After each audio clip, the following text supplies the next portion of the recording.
everybody. Those of you who are watching later, just another reminder that we never schedule these. No one ever really kind of knows when I'm going live.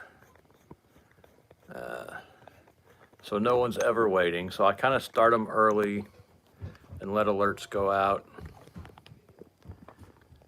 So the very first parts of these are really boring. I've got a new phone. Where's the camera at? I don't know where the camera's at. Am I making eye contact with you now?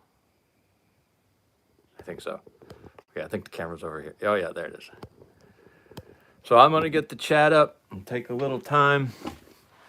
This evening we will be talking about man movies and caves for men to watch them in. Don't look at my whiteboard up there. It's very embarrassing. All right, let me get this chat up and running. So the idea, someone's here. The idea, I don't know why I try to talk while I do other things at the same time. It never works.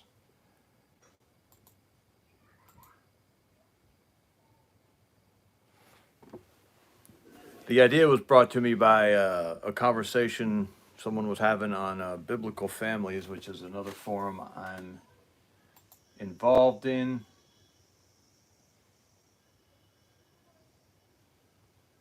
Let's see if that brings it up. And someone was talking about, hey, Kinetic. Oh, the postman. Ooh, good one. Good evening, ungrateful peasant. Cool Hand Luke, Guns Coast to Coast. You know what? Cool Hand Luke. I'm sorry. Guns Coast to Coast. I have never actually seen Cool Hand Luke. I'm a bad man. I'm a bad man. Hey, how's the audio? Hey, Budget Prepper Bro. How you doing, sir? Someone let me know how the audio is. We've had a bunch of problems. I think we'd solved it, but then I switched to a whole new phone, and just want to make sure we're not having the same issues we were having. Audio is good. Thank you, Budget Prepper. Hell or High Water is one I think about often. The writing was top notch. Hell or High Water. Is that a Clint Eastwood? Hey, Tim. Okay, thank you. All right, so we've got good audio. All right. And why isn't it showing me the chat?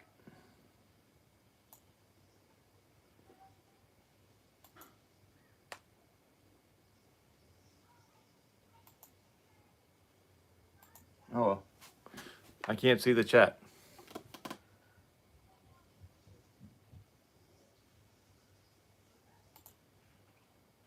I'll do it the old-fashioned way. I've got to cheat, I do. All right, there we go.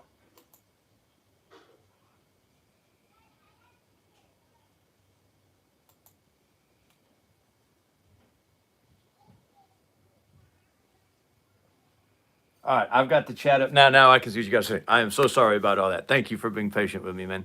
I'm hoping one of our moderators shows up here soon, although you don't normally need it. Braveheart might be the ultimate man movie. Yeah, Braveheart's a good one. I don't think we know Budget Prepper, bro. Budget Prepper, if you've got a channel, you're more than welcome to post the link. I'll try to watch and approve it when it comes up. But you may have to wait till one of our moderators gets here because I can't always do both. But if you've got a channel, as soon as we get a moderator here, feel free to post it. Okay, and feel free to tell us about yourself in the chat too. All right, so many of you know I'm involved in this forum called Biblical Families. It would make most of your hair stand on end, but it's been very important in my life. And someone on there, we talk a lot about patriarchy and man stuff and whatnot. And someone on there recently was talking about man caves. I had a little bit of a thing with man caves. I like, that whole love-hate thing. I love the idea of man caves and I hate the idea of man caves. And it's all intent. Here's what I think man caves turn into most of the time. Most of the time, man caves turn into a place to segregate the men and push them away from family life and separate us. and say, okay, our little concession to your man stuff is we're going to put you in this basement down here, and you can have a few posters, and every once in a while we'll let you go down there and watch some sports. Uh, and that drives me crazy. When people ask me about my man cave, I always tell them my house is my man cave. My house is a man cave. This doesn't look like it's centered. And I let everyone else have their stuff. But I also like the idea that men need to be able to do man things, and sometimes those things need to be accommodated, especially. So it always depends to me on which direction you're coming at the man cave from. Is the man cave a way to segregate the man and keep him out of the house and keep him, from being too involved and from infesting, this the home with his manliness, or is it a way to elevate his position in the home? That's my problem with man caves. So if you have a man cave, I'm not saying you're a bad man. My question will always be, what is the purpose of your man cave? Kinetic says, screw that. The sword goes above the door. I have a lot of axes hanging in my. Not a lot. I've only got 4 axes. I have 4 axes hanging in the living room. Tim Pack always considered the garage his man cave. Mike Farmers is to get away from hearing Dancing with the Stars, The Bachelor, and other BS. Okay, Budget Prepper Bro hasn't posted anything to his channel yet. I mainly do surplus gear collecting. I'll be posting some old Milsurp soon, maybe some humorous stuff as well. I love old Milsurp. Isaac's here, Libertarians for Trump. Hey, Gunner Rambo is with us. I love Gunner. Gunner's one of my favorite people. Gunner, speaking of man caves, Gunner got himself a woman. Woo-wee! There is some pent up, shall we say, energy in this young man. I expect that there are going to be a lot of little Gunners running around very, very soon. I've met his prospective bride. I think he got a good one. So we're Mark Becker's here. How you doing, Mark? We are beautiful and we are patriots. So we're all pretty excited for Gunner.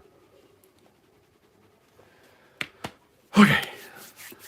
So yeah, what is the purpose of your man cave? One of the purpose of your man cave is to watch movies for men in it.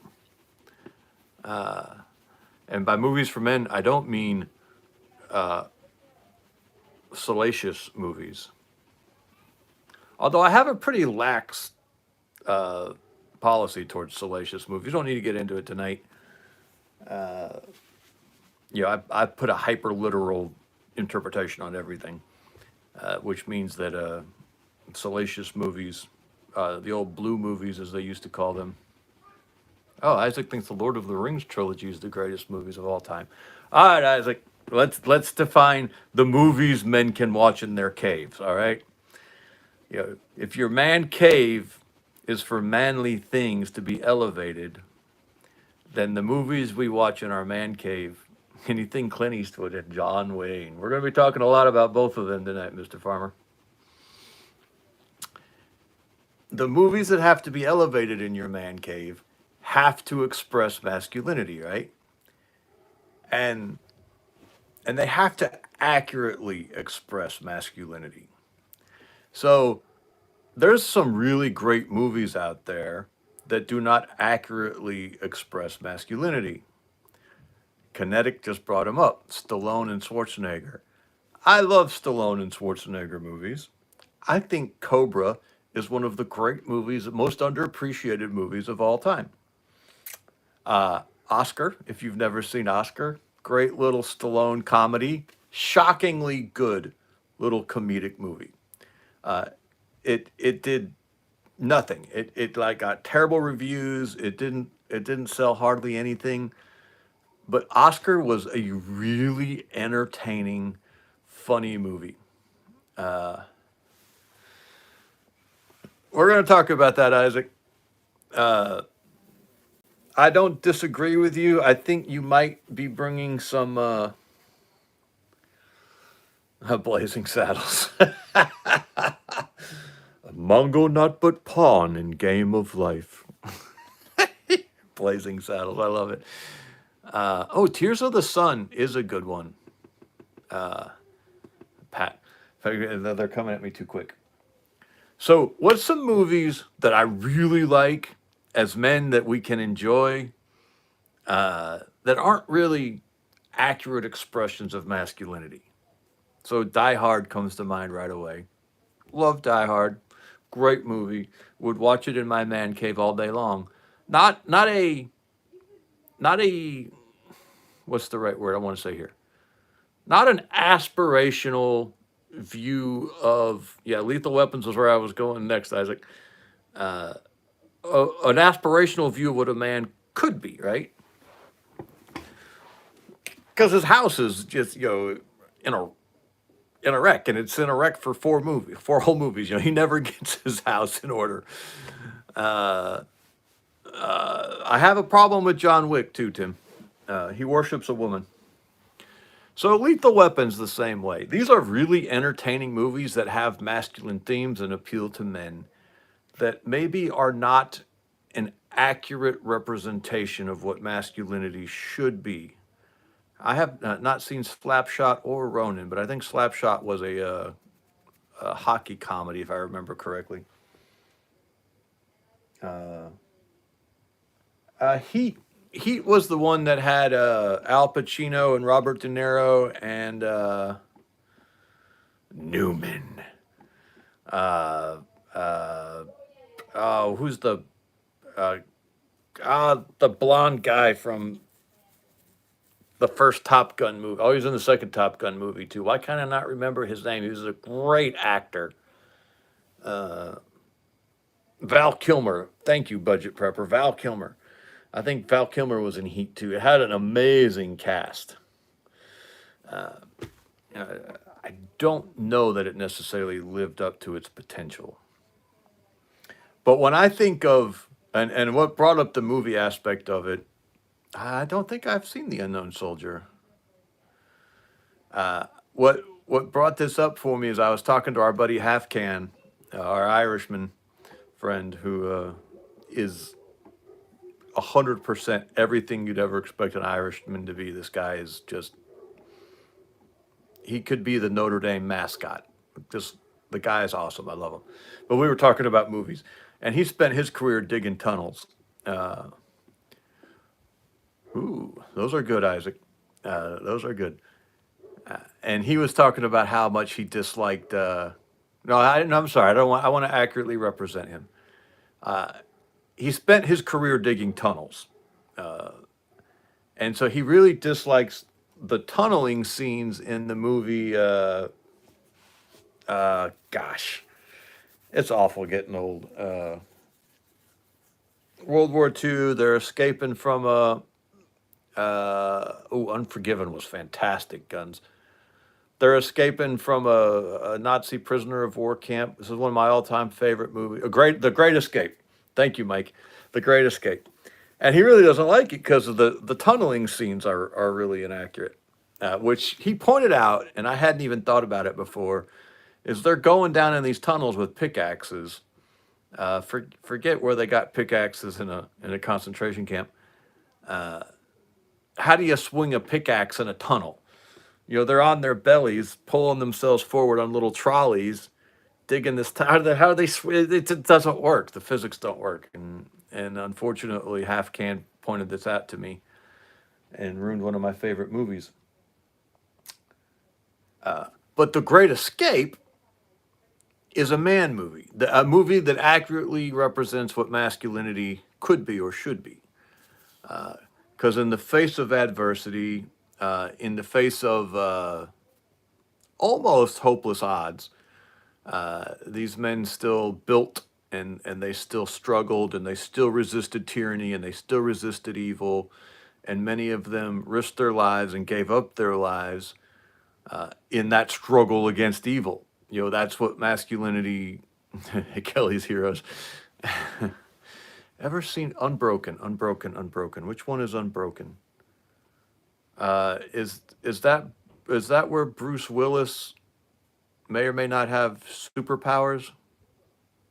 Or I have not seen Where Eagles Dare. I think that's a World War I fighter pilot movie, if I remember correctly. Legends of the Fall. I don't remember much about Legends of the Fall. If I had to think about it, tell us it's the why it's a movie about the aspirational potential of masculinity. Unbreakable is Bruce Willis. Okay, then I haven't seen Unbroken. Is that the Jeremiah Dent story? Because Jeremiah Dent, woo! You want to talk about a World War II Japanese prison film? You want to talk about aspirational masculinity? Read about Jeremiah Dent. Holy shit! Defiance. I don't think I saw. Jeremiah Johnson was a good movie. So, The Great Escape to me is a movie about masculinity. It's a man movie, not a movie for men. Nothing wrong with movies for men, love movies for men, but a man movie, a movie about the potential, about the masculine virtues. And I wonder, I'm going to say something that's going to be a little controversial. We have 15 people watching. As soon as I say this, we might drop down to 0. I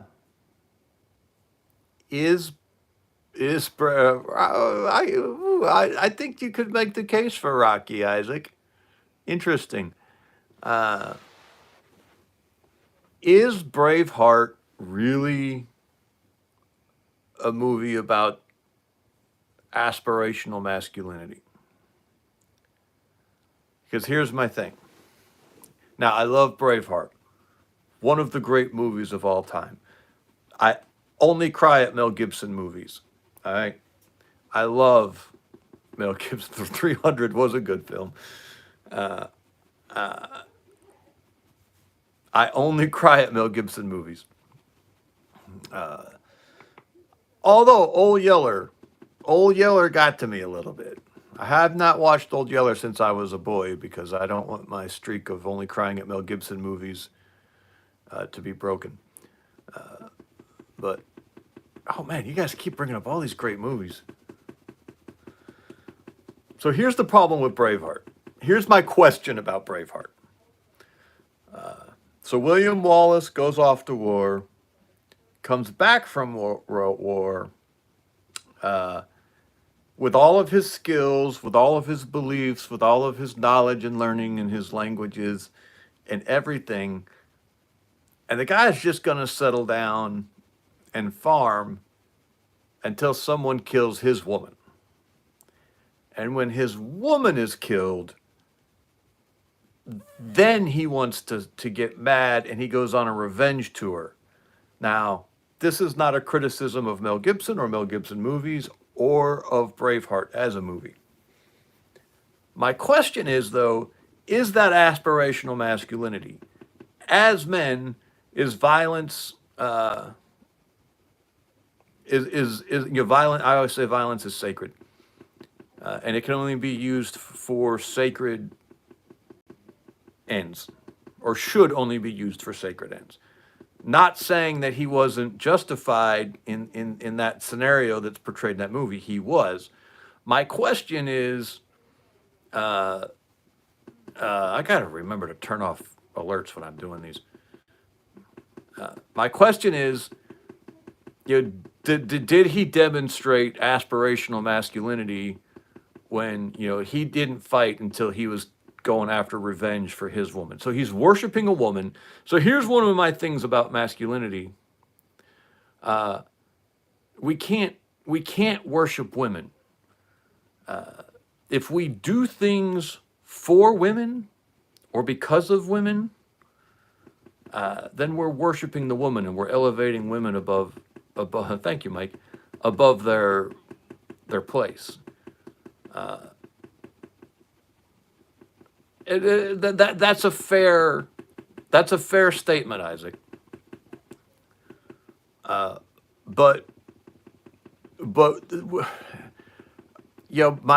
my question is, would a true masculinity not have come home to Scotland and seen the situation and gone to war right away? Why was he only willing to resist the tyranny?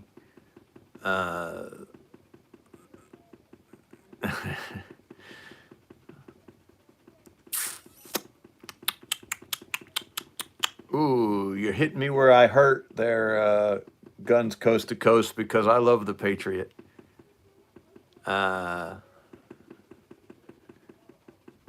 So I'm gonna make I'm gonna be a hypocrite, and I'm gonna make excuses for the Patriot, because I'm gonna say with the Patriot, he waited till he ooh, no, you got me. You straight up got me.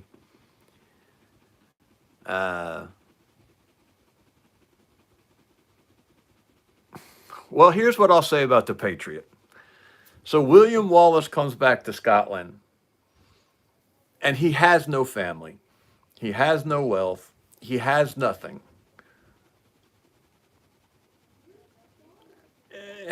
And Benjamin Martin, I think, was the character in the Patriot.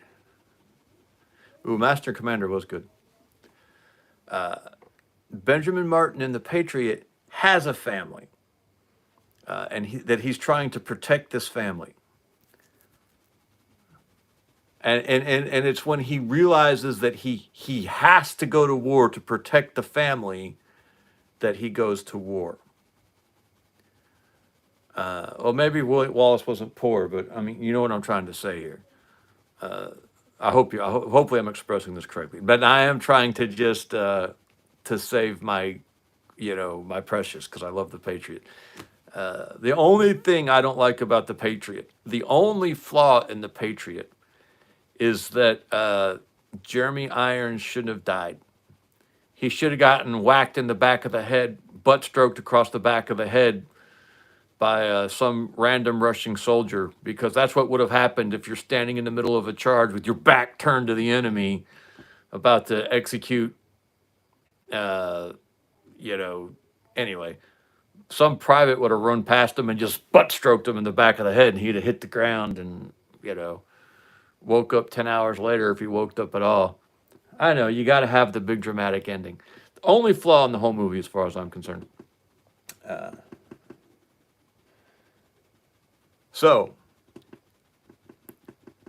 So Benjamin Martin wasn't doing it for a woman. He was doing it for his tribe that he'd established, his legacy. Now,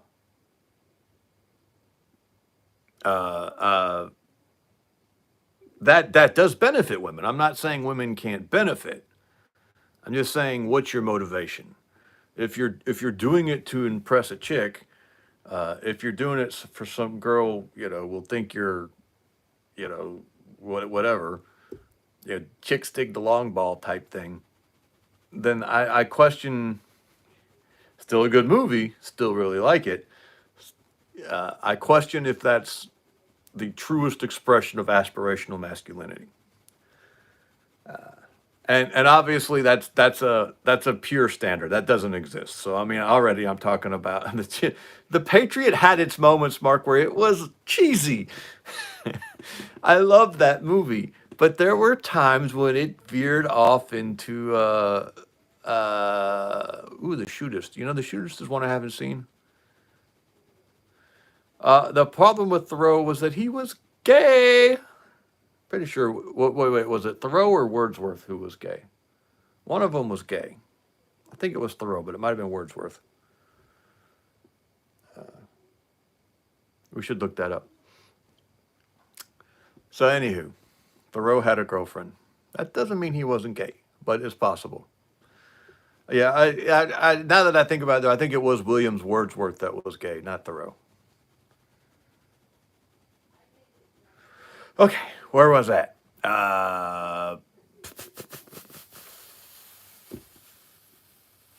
Okay, so what would be a movie, a man movie? What would be an expression of aspirational masculinity? So we talked about The Great Escape, which I think it is. And I think in the end when they get Steve McQueen and they bring him back and he's all cut up and they throw him in the cooler for 30 days or 60 days or whatever the hell it is, and you hear the he starts throwing the baseball again, the boom, boom. He's not broken, he's not giving up, he's enduring. That's aspirational masculinity, in my opinion. What's another one? And all the men in that movie, there wasn't a non-masculine man because they all were banding together to resist the tyranny and continue the struggle and fight, despite the fact that they could have. Uh, damn, I'm getting messages from Gunner through a whole nother platform. You're messing with my head, Gunner. I got to turn off these alerts. Okay. Enemy at the Gates was a good movie. Even though they could have quit, they could have said, "Oh, my war is over. I've done my duty. I'm a prisoner of war. It's time for me to sit back and wait for this thing to end." And would have been still been heroes. That would you couldn't criticize them for that. But they eschewed that. ESCHEW eschew. They eschewed that route and they went with resistance. So one of my all-time favorite movies, yes, Isaac, The Punisher, the 2004 Punisher is a very underrated movie, although also he is completely motivated by the loss of a woman. But still a very good movie and a very good portrayal of the Punisher. Probably my favorite portrayal of the Punisher up until the Netflix series. Uh, yeah, I think he had a little girl in that one too, if I'm not mistaken. One of my all-time favorite movies, and I'm not sure. This is an interesting one. Uh, the Magnificent Seven.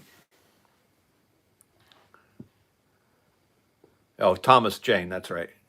Who was also actually very, very, very good in '61, which was a movie about Mickey Mantle and Roger Maris and the chase for the '61 homers. I think it was in 1961 to beat uh,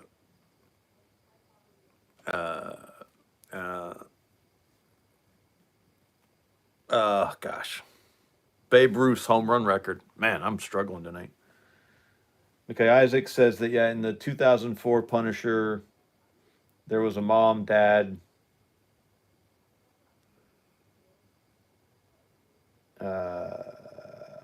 what's going on here? Okay, wife, son, mom, and dad.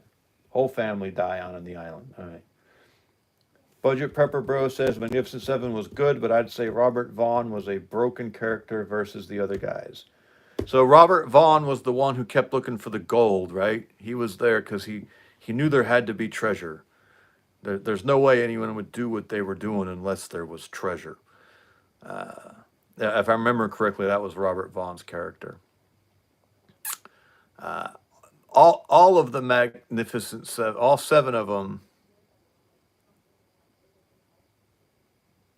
Oh, okay. Vaughn was the alcoholic who'd lost his nerve.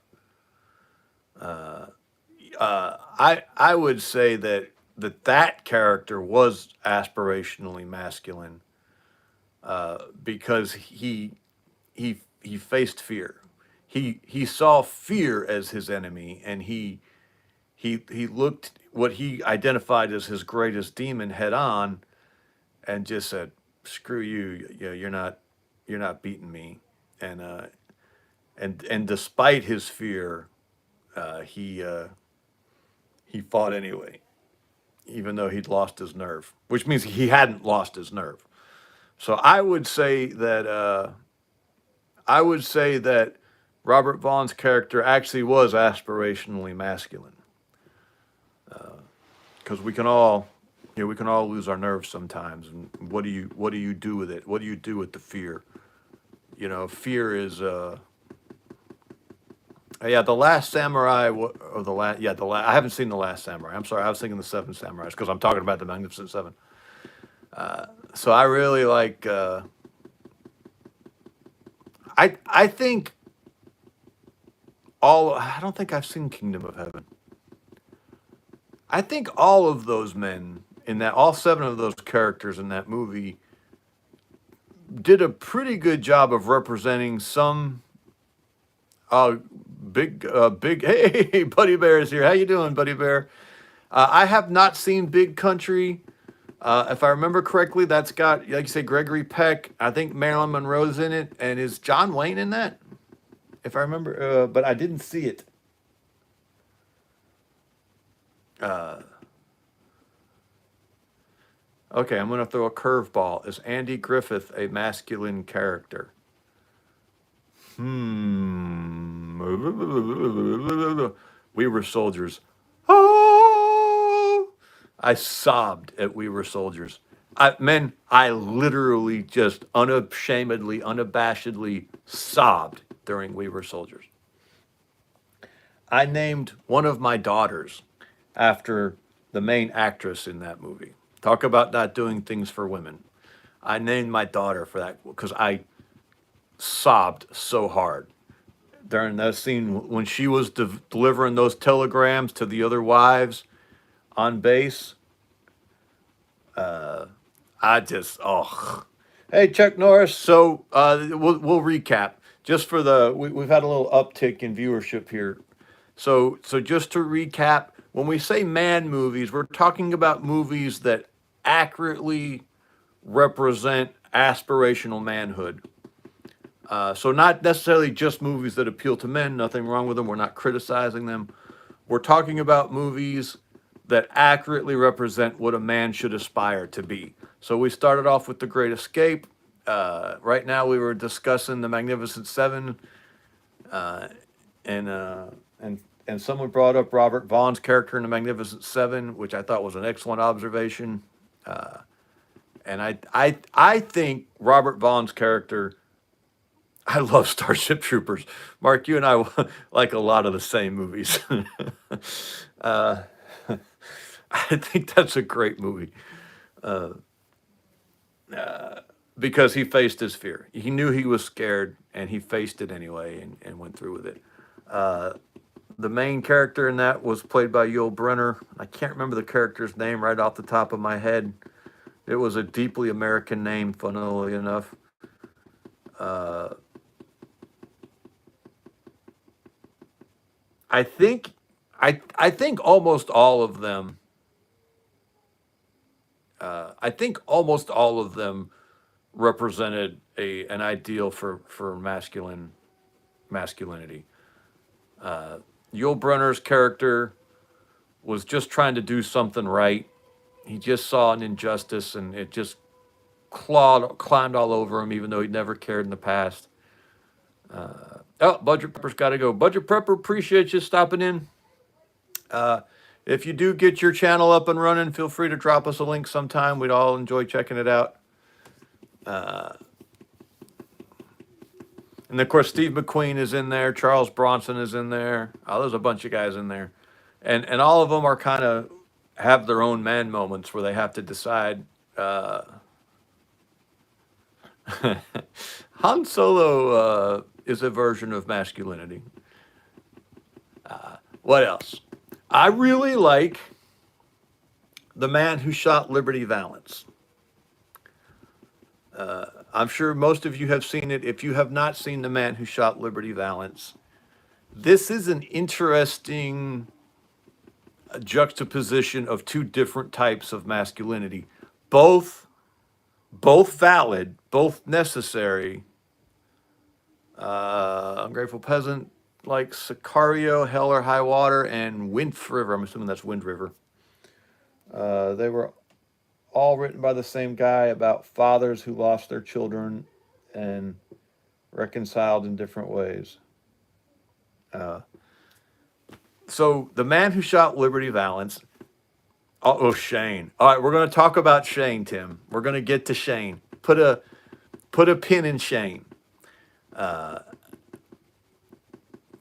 Put a pin in Shane. Oh, Fuji, No Country for Old Men. You guys keep throwing out these great things. No Country for Old Men would need to be its entire own. Damn, Buddy Bear. Big Country stars Gregory Peck, Gene Simmons, Charlton Heston, Chuck Connors. Okay, not the one I'm thinking about. Oh, you know what? I'm thinking of Big River, I think. Buddy Bear. Okay, no, I don't know anything about Big Country then, Buddy Bear. I'll need to watch that one. No Country for Old Men. Again, 007. The shotgun was very cool.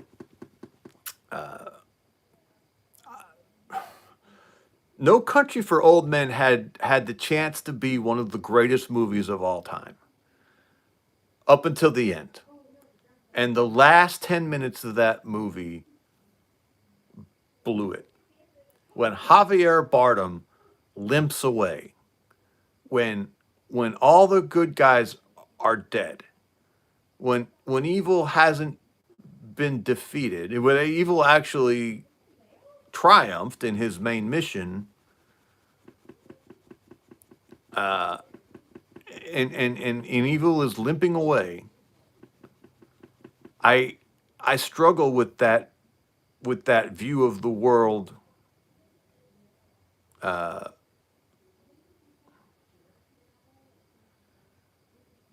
struggle with that view of the world from a masculine perspective. Now, I see how you could take it and say, despite the helplessness of the situation, all the men still fought. And you could look at it as these two approaches to the evil of, it was Tommy Lee Jones and, was it Josh Brolin who played the younger guy? And you had the old befuddled guy who he never caught up. Remember, Tommy Lee Jones never even got freaking close to Javier Bardem. I love Last of the Mohicans. It was a great movie. Did he? Yeah, I don't think Tommy Lee Jones ever. Hey, Anti-At Jack. Oh, no one gave The Road yet. I don't think I'm familiar with The Road, actually, to be honest with you. So, yeah. You never trust a man carrying an air tank. Tell you what, it's how they killed Jaws too. So clearly, air tanks are far more deadly than any of us thought. But yeah, No Country for Old Men. I just don't know. I don't know that it. Not saying it was not a great movie. I'm saying it. I don't know that it's an expression of aspirational masculinity. You know, what could men be? Men don't have to triumph in order to be men. You know, we could talk about Dietrich Bonhoeffer, but Anti-At Jack. Are you talking about No Country for Old Men, Anti-At Jack, or are you talking about The Road?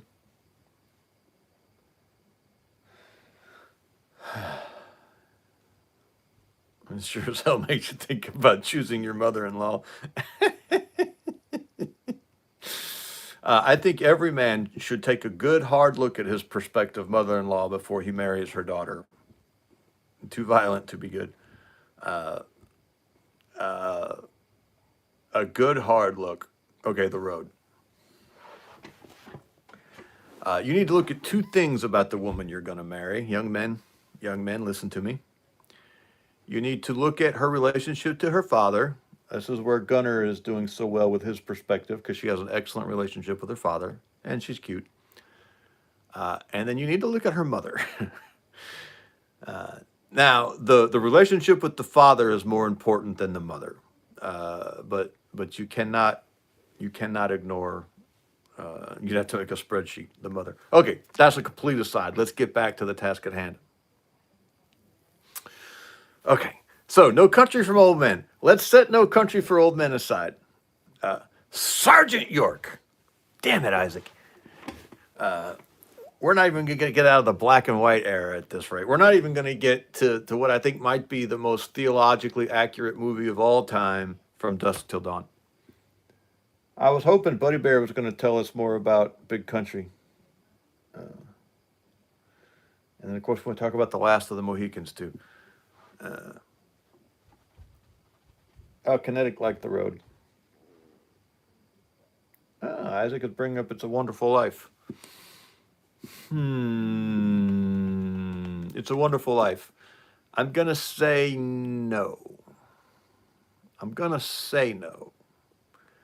But a provisional no. It's possible that we could make the case to roll It's a Wonderful Life over. So let's get back to The Man Who Shot Liberty Valance real quick. Yeah, I'll keep these coming because we're going to go back and take a look at as many of them as we can. Oh, Walking Tall. The original or the remake?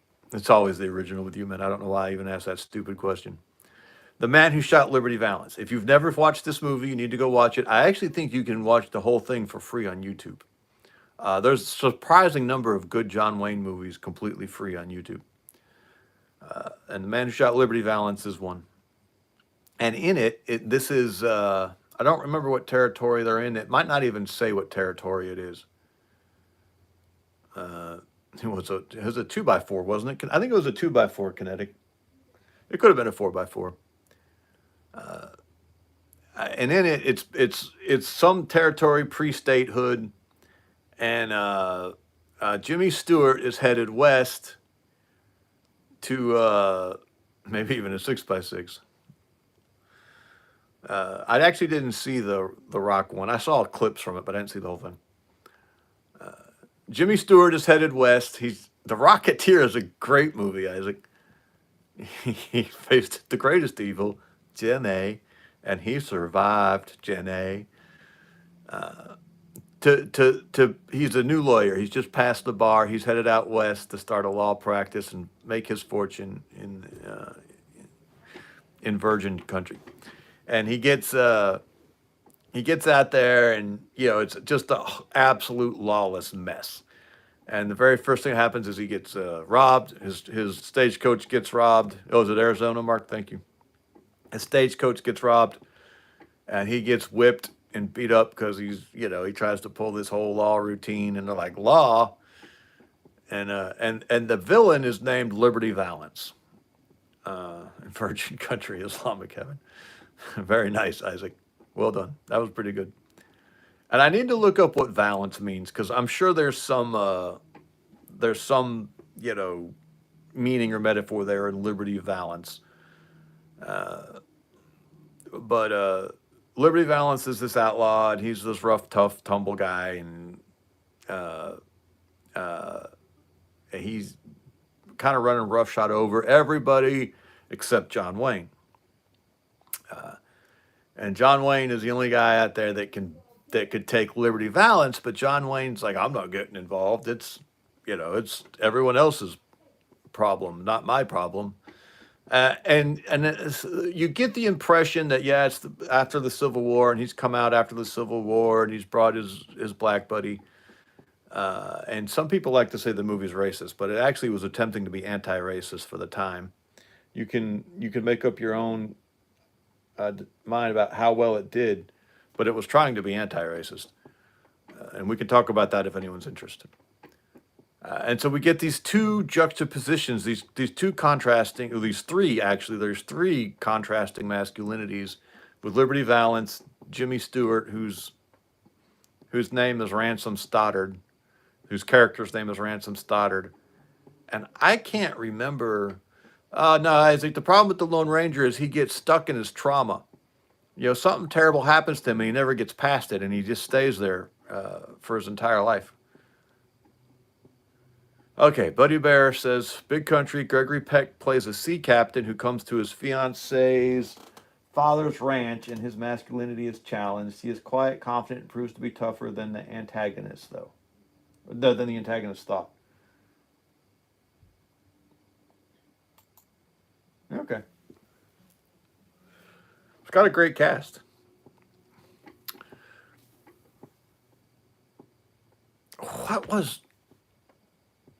What was John Wayne's character's name in The Man Who Shot Liberty Valance? I don't remember. Anyway, John Wayne is not really resisting the evil anymore, Grizzly Adams. And Ransom, even though he can, Liberty Valance is scared to death. Anti-Atjack says, one of the best about a husband dealing with a traitor wife, The Edge. Anthony Hopkins, Alec Baldwin. Be quiet, everyone, about Alec and watch it. Well, Anthony Hopkins is an amazing actor. And Alec Baldwin in his prime was very entertaining. We all forget that he was actually a really good leading man. Just because he went, got fat and stupid. Happens to all of us, I reckon. In this interplay of these three, Hunt for Red October, also Alec Baldwin, was a good one. Of these three masculinities, you've got the strength that is refusing to. You've got the physically strong man who's refusing to harness his strength for the good of society. You've got the antisocial villain who's dedicated to using his strength to tear down society, and you've got the weak man, the weak man in the middle, who is trying to only further society. Tom Donovan, that's right. Gosh, Buddy Bear, excellent. And in the end, I won't ruin it for you. If you haven't watched it, surely you've watched it. If there's any men in this live stream who haven't watched The Man Who Shot Liberty Valance, say so. I'd like a hands up. Hands up if you haven't watched The Man Who Shot Liberty Valance.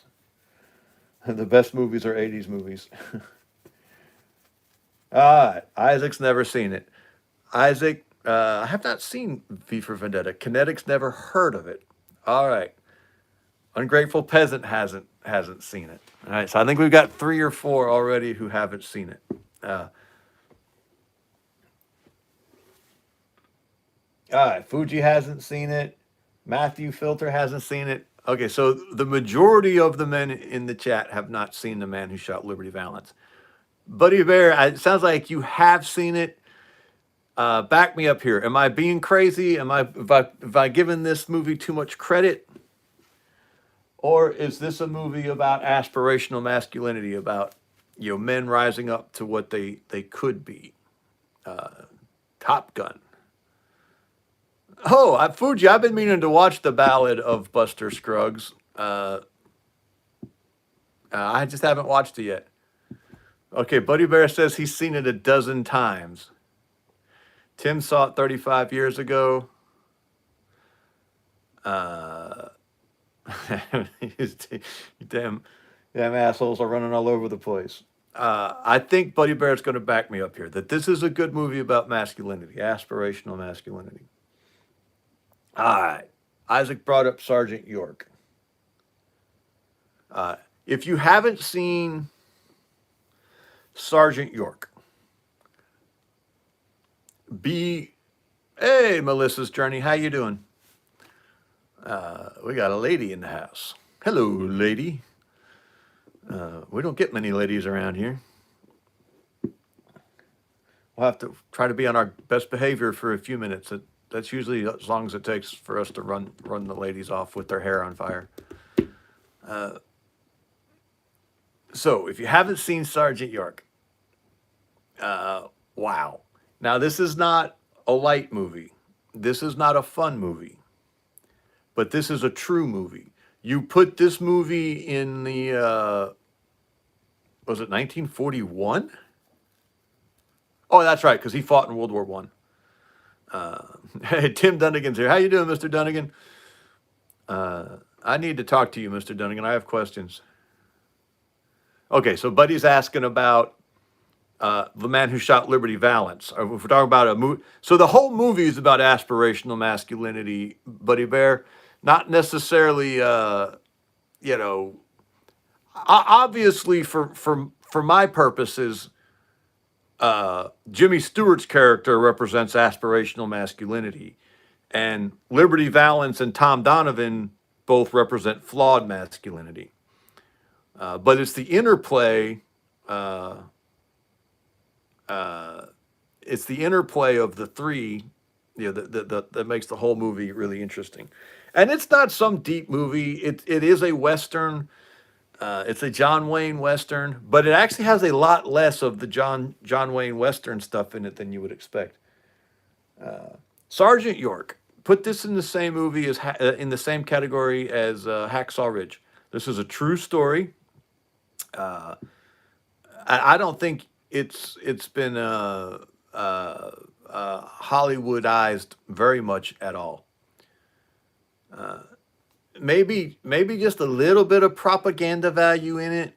I don't want to spoil the movie for anybody who ends up watching it. But you get this Sergeant York is a conscientious objector. He's from the hills of Tennessee somewhere. I can't remember what sect he belonged to that made him a conscientious objector. Someone might remember the Seven Wives for Seven Brothers. Love it. One of the all-time best. We can talk about that one too, Mark. Yeah, we can talk about that one. That's an interesting one. But oh, McClintock. We'll get to McClintock too, Tim. Ungrateful Peasant says we're almost an hour into this and nobody has mentioned the greatest man movie of all time. All right, I'm ready to hear it. Army of Darkness. Give me some sugar, baby. Hail to the king. Good, bad. I'm the guy with the gun. No, I read The Hatchet. That was a good book. Damn it, where was I? Sergeant York. Bullseye. With Army of Darkness. If you have not seen Army of Darkness, don't, because if you haven't seen it, it's probably not for you. And if it is for you, you've already seen it. Anywho, where was I? Sergeant York. Anyway, somehow he gets over his conscientious objectiveness and goes off to fight in World War One, and is an amazing marksman. Is just an unbelievable marksman, and does some really amazing things in the war, including at one point he single-handedly captures 100. I think it's 100. It's almost 200 Germans surrender to him at one point because it's just an amazing story, and yeah. And most of the 180, thank you, Isaac. Most of the masculinity, most of the aspirational masculinity happens in the first part of the movie. While he's wrestling with himself to see if he's, can I even fight in this war? Does my conscience allow me to fight? Really, really good movie. Really good movie. Yeah, we actually talked about The Great Escape early on, at Jack. That was the very first one we talked about, was The Great Escape. You missed it. I haven't seen Bullet, believe it or not. As much as I love the car is beautiful, but I've actually never seen the movie. So yes, Sergeant York, a movie about aspirational masculinity for sure, no doubt, 100%. Full Metal Jacket. No, I can't do it. I can talk about Full Metal Jacket all night long, but Full Metal Jacket is more about the failures of masculinity.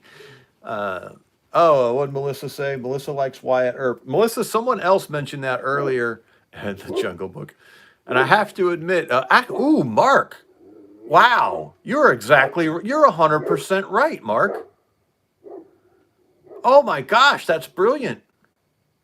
I actually haven't seen Wyatt Earp, Melissa. I guess I probably need to do that at some point. Uh, Obviously, I've seen Tombstone because everyone's seen Tombstone, but I haven't actually seen Wyatt Earp. Oh my gosh, Mark just hit us with the Jungle Book. And I assume he's meaning the Disney. There's been a bunch of versions of it put out there. We're all familiar with the Disney version. Okay, Isaac hasn't seen Tombstone. Definitely worth the watch, Isaac. It's very entertaining. Babar. now, now we're gonna start getting weird. So the Jungle Book, and I'm assuming we're talking about the Walt Disney version, but it's the whole story. Because we could look at it from two angles. We could talk about the feral male joining society and becoming. I have not seen either one of those anti-Jack. I need to see those. And is a food movie. I've never seen the Bone Tomahawk Fuji, but I've heard about it. And if you're making the joke, I think you're wrong. Uh, Very wrong. So you could hold the whole aspect of the feral male uh, joining society and becoming useful, or you could talk about typo. Oh, you said good movie. Okay, you meant good movie. All right. Okay, Fuji.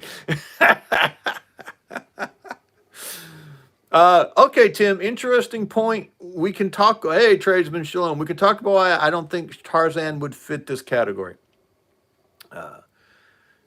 So you've got the feral male joining society, being civilized, taking up his responsibilities in the tribe, or you could talk about it as the boy growing up into manhood. Either way, yes, the Jungle Book is a movie about aspirational masculinity. That wow. Would not have ever come up with that, Mark. Okay, why does Tarzan not fit the mold? For my opinion, Crocodile Dundee. Look, if these movies speak to you, who am I? I'm an idiot.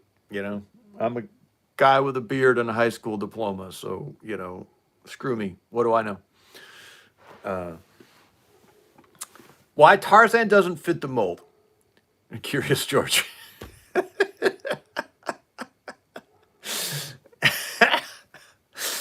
Tarzan doesn't leave the jungle. And not that you necessarily have to leave the jungle. But Tarzan never takes his place for the good of society. Tarzan rejects society. Tarzan, stays feral. He stays with the animals, and actually brings a woman down. Secondhand Lions, really, really, really, really, really interesting one. And Tarzan brings Jane down to his level. Not that he would want to rise up to her level, but he should be taking both of them up to a different level. And instead, I would say Tarzan is more of a portrayal of negative masculinity. I've watched a lot of Matt Dillon. I haven't seen Bat 21 either. Rather than positive masculinity, because there's no growth in his story. What you've got to remember about Edgar Rice Burroughs is that he was a socialist, a raging socialist, and he obviously totally bought into Nietzsche's man and Superman idea, as most of the early socialists did, including Jack London, who I love. I love Edgar Rice Burroughs too. I think he's brilliant. I love his books. I've read quite a few of the Tarzans and a couple of his others. This was years ago. He wrote one called The Outlaw of Torn, which was really good. And so I really enjoy Edgar Rice Burroughs, and I adore Jack London. I've read most of his stuff. Yeah, Mark, he does. He takes on the evil. Oh, Edgar Rice Burroughs was a morphine addict also. I didn't know that. But they're socialists. and they reject everything most of us believe. Doesn't mean they're not brilliant, doesn't mean they're not entertaining, doesn't mean you shouldn't watch their movies or read their books, because I've watched their movies and I've read their books and I've enjoyed them. Not saying, uh, yeah, Jack London is also one of my favorites. I think The Seawolf might be required reading for, should possibly be required reading for every man. Pinocchio. Yeah, I think Pinocchio would fit the template. Uh, Banjo the Bailiff, Japanese movie. Haven't seen that one. Yeah, I think Pinocchio would probably, yeah, be a coming of age boy becomes man story. Uh, and for the right reasons and in the right way.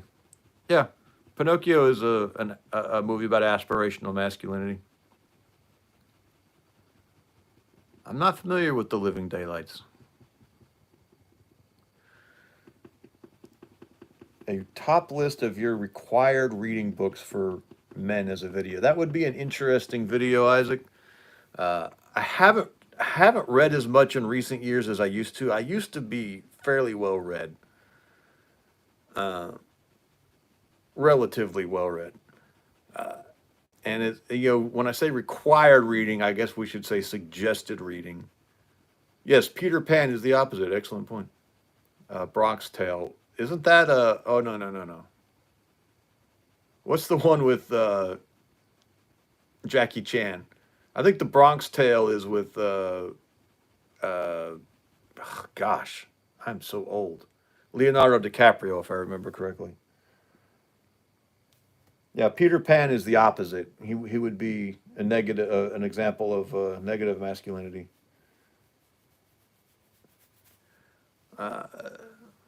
So yeah, definitely the Sea Wolf. Oh, Captain's Courageous. Okay, then I don't know the Bronx Tale. Captain's Courageous would be a great book to read for a young man. Oh, Ivanhoe. Ivanhoe. Ivanhoe. Oh, a lot of this says probably more about me than anything else. A lot of these man things that I find so compelling are actually Anita. We have another woman. Holy crap. Anita, we'd like to introduce you to Melissa. You're not alone in here tonight. Shake Hands with the Devil, The Time of Our Life, Babyface Nelson, Count Five and Die, East Side Kids. I have never heard of any of those, Anita. Not a one of them. Uh, you'll have to tell us about them if you want to type that much. What was I? Oh, Ivanhoe. Ivanhoe is a great man story. Little melodramatic, little cheesy, kind of right there in my wheelhouse. The Cagney movie, James Cagney movies, Anita. Cagney was good. Cagney was good. So yeah, I would. Uh, yeah, Tim. I never got around to seeing The Shootist. I believe that was John Wayne's last movie, if I remember correctly. He already had his cancer diagnosis, that everything in it. I just haven't watched it. If it's the right one I'm thinking about, maybe that was. Oh, now I'm questioning myself. I'm pretty sure it's that one. But yeah, no, Ivanhoe. Any young man, here's the thing with recommending masculine media to men. You can't.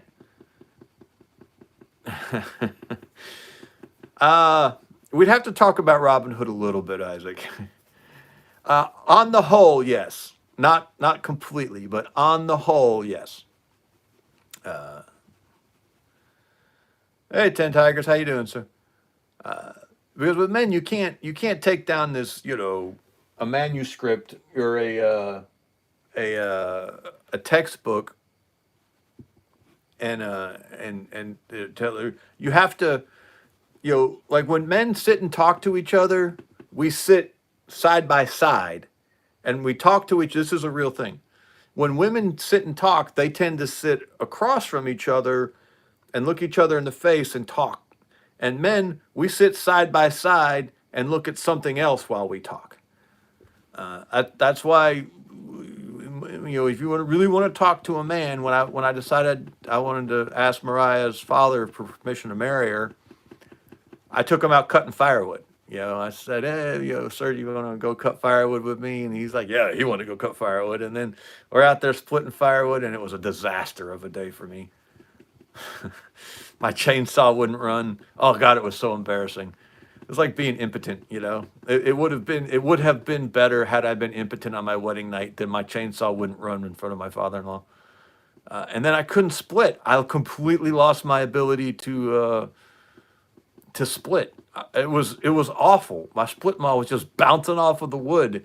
And this whole time I'm like, oh my God, I'm about to ask this man for permission to marry his daughter, and I look like an incompetent ass.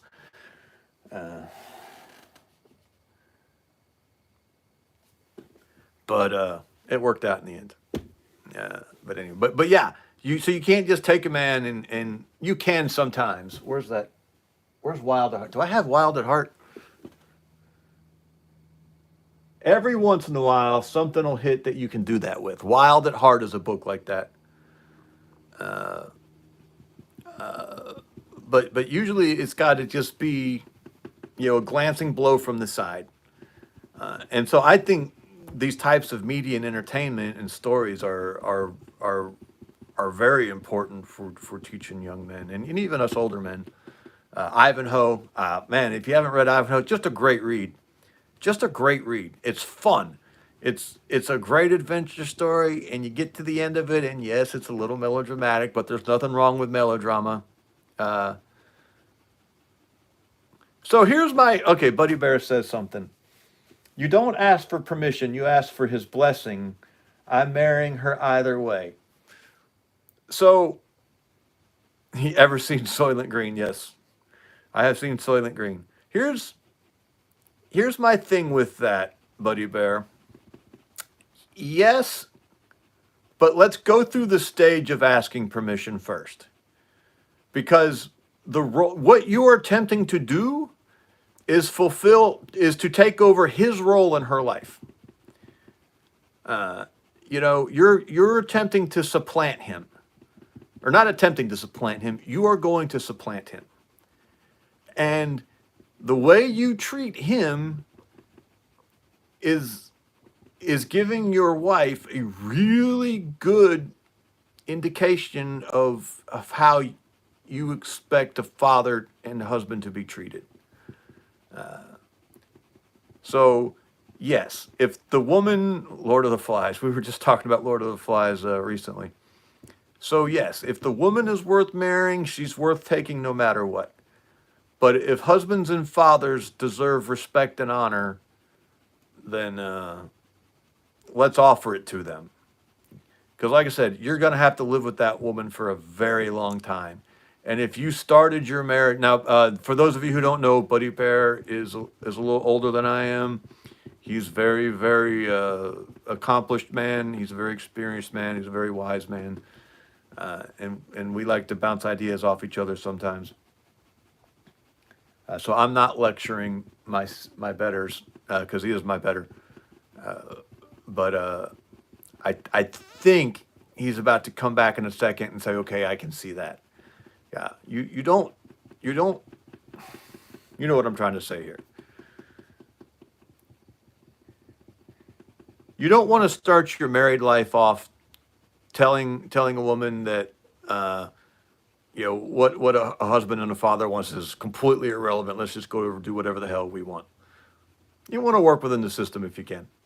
And there's been a couple times when I've told Mariah, I got your father's permission. I gave all of y'all a chance to get out of this thing before when the hard times come, it's another little thing, just like you don't need a wedding ceremony.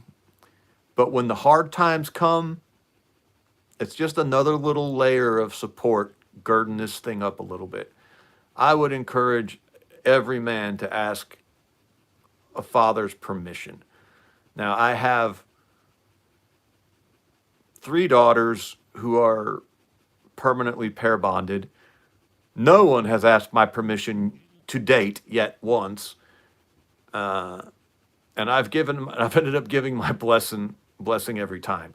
So I'm a little bit of a hypocrite, but I still think it's valuable. We're talking about best practices versus minimum requirement. I would say best practices is treat that husband and father, because he is a husband and a father, the way you want to be treated as a husband and a father, because no one is going to honor you more than you tell them husbands and fathers are worth. Uh, your buddy Bear is he's not disagreeing with me, but he's also not. The blessing is the important part. Yes, I agree 100%.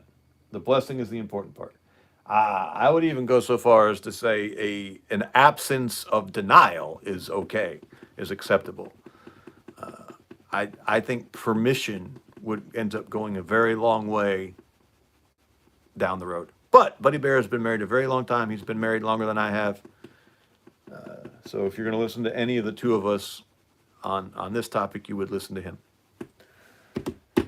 Oh gosh, where were we? Oh, we got off of movies on the books. So I've got this movie I love that I think I don't know if it represents aspirational masculinity, but I think it is an excellent primer on masculinity. Superb primer on masculinity. Now, it's possible that you have to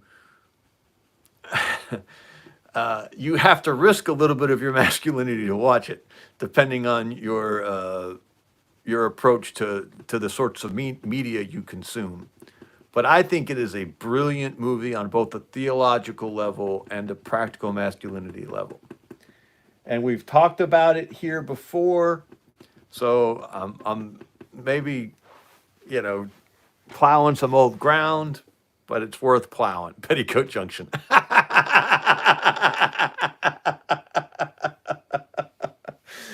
Oh, very nice, Anita.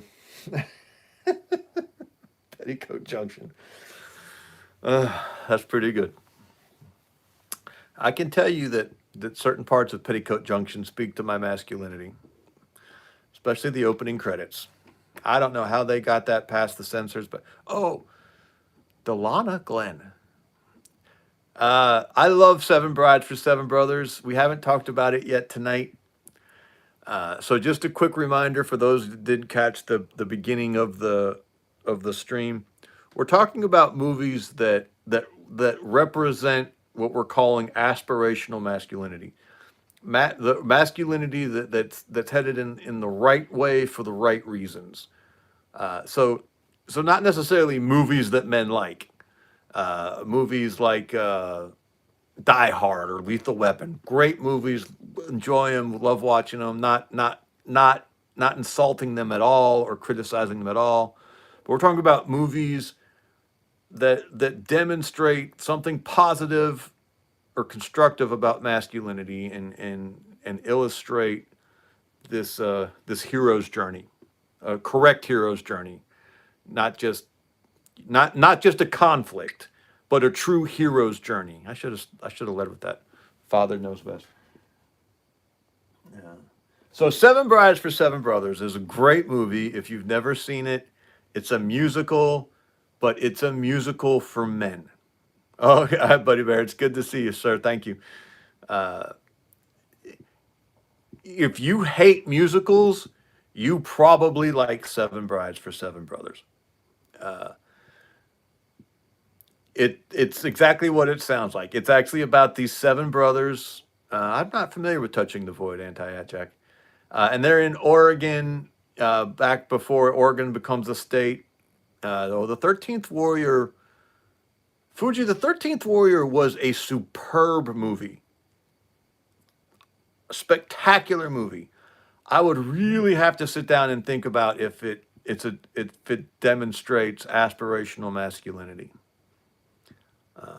I would have to think on that, Because as much as I love Vikings and my Viking heritage, they were terrible people. They were terrible people. Just horrific, horrific people. Uh, Isaac really likes Gerard Butler. Uh, okay, okay, that's a good take on the 13th Warrior. It's about overcoming fear. So 7 Brides for 7 Brothers. Oh, don't be gay. I don't like Gerard Butler. You're the one who likes Gerard Butler. uh, they're opening Virgin Country. A little callback to earlier in the conversation in Oregon, back before it becomes a state. And this one brother goes down the mountain. They live way. I do cry at Mel Gibson movies. That's not gay. That's incredibly masculine. He comes down out of the mountain. He's gonna get himself a wife, and he does get himself a wife. And then this whole musical flows out from this one event. Very entertaining, very heartwarming, very positive. And while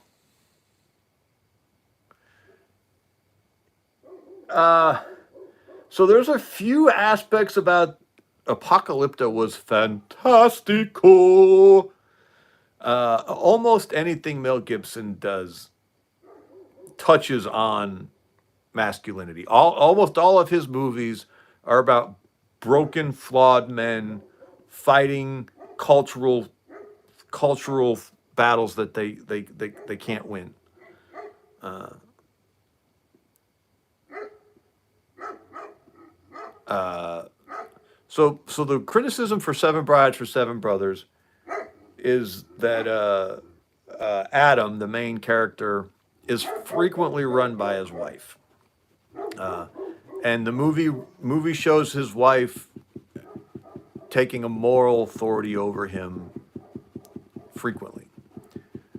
And I think that moral authority is the last authority a man should ever, ever, ever surrender, especially to his wife. Yeah, you got to hold on to that moral authority at all costs. And so, as much as it is a manly movie, as much as it is a movie about men, despite the singing and dancing, there's even axes in it. I love axes. I'm not sure that it represents aspirational masculinity, although it does. It is. I'm not sure how much it is about a man. Yeah, no, those are mine. Someone says something every night about that. It is about a man coming out of the wild and joining society. I'm not sure how much it is about him taking his role in society or him just being tamed and gentled. There's probably a conversation to be had there. Howard, I think Howard Keel was the main character in that. Another interesting one that no one's brought up is Kiss Me Kate. And if you've seen 7 Brides for 7 Brothers and enjoyed it, you will probably also enjoy Kiss Me Kate. And I think you can make the argument that Kiss Me Kate is about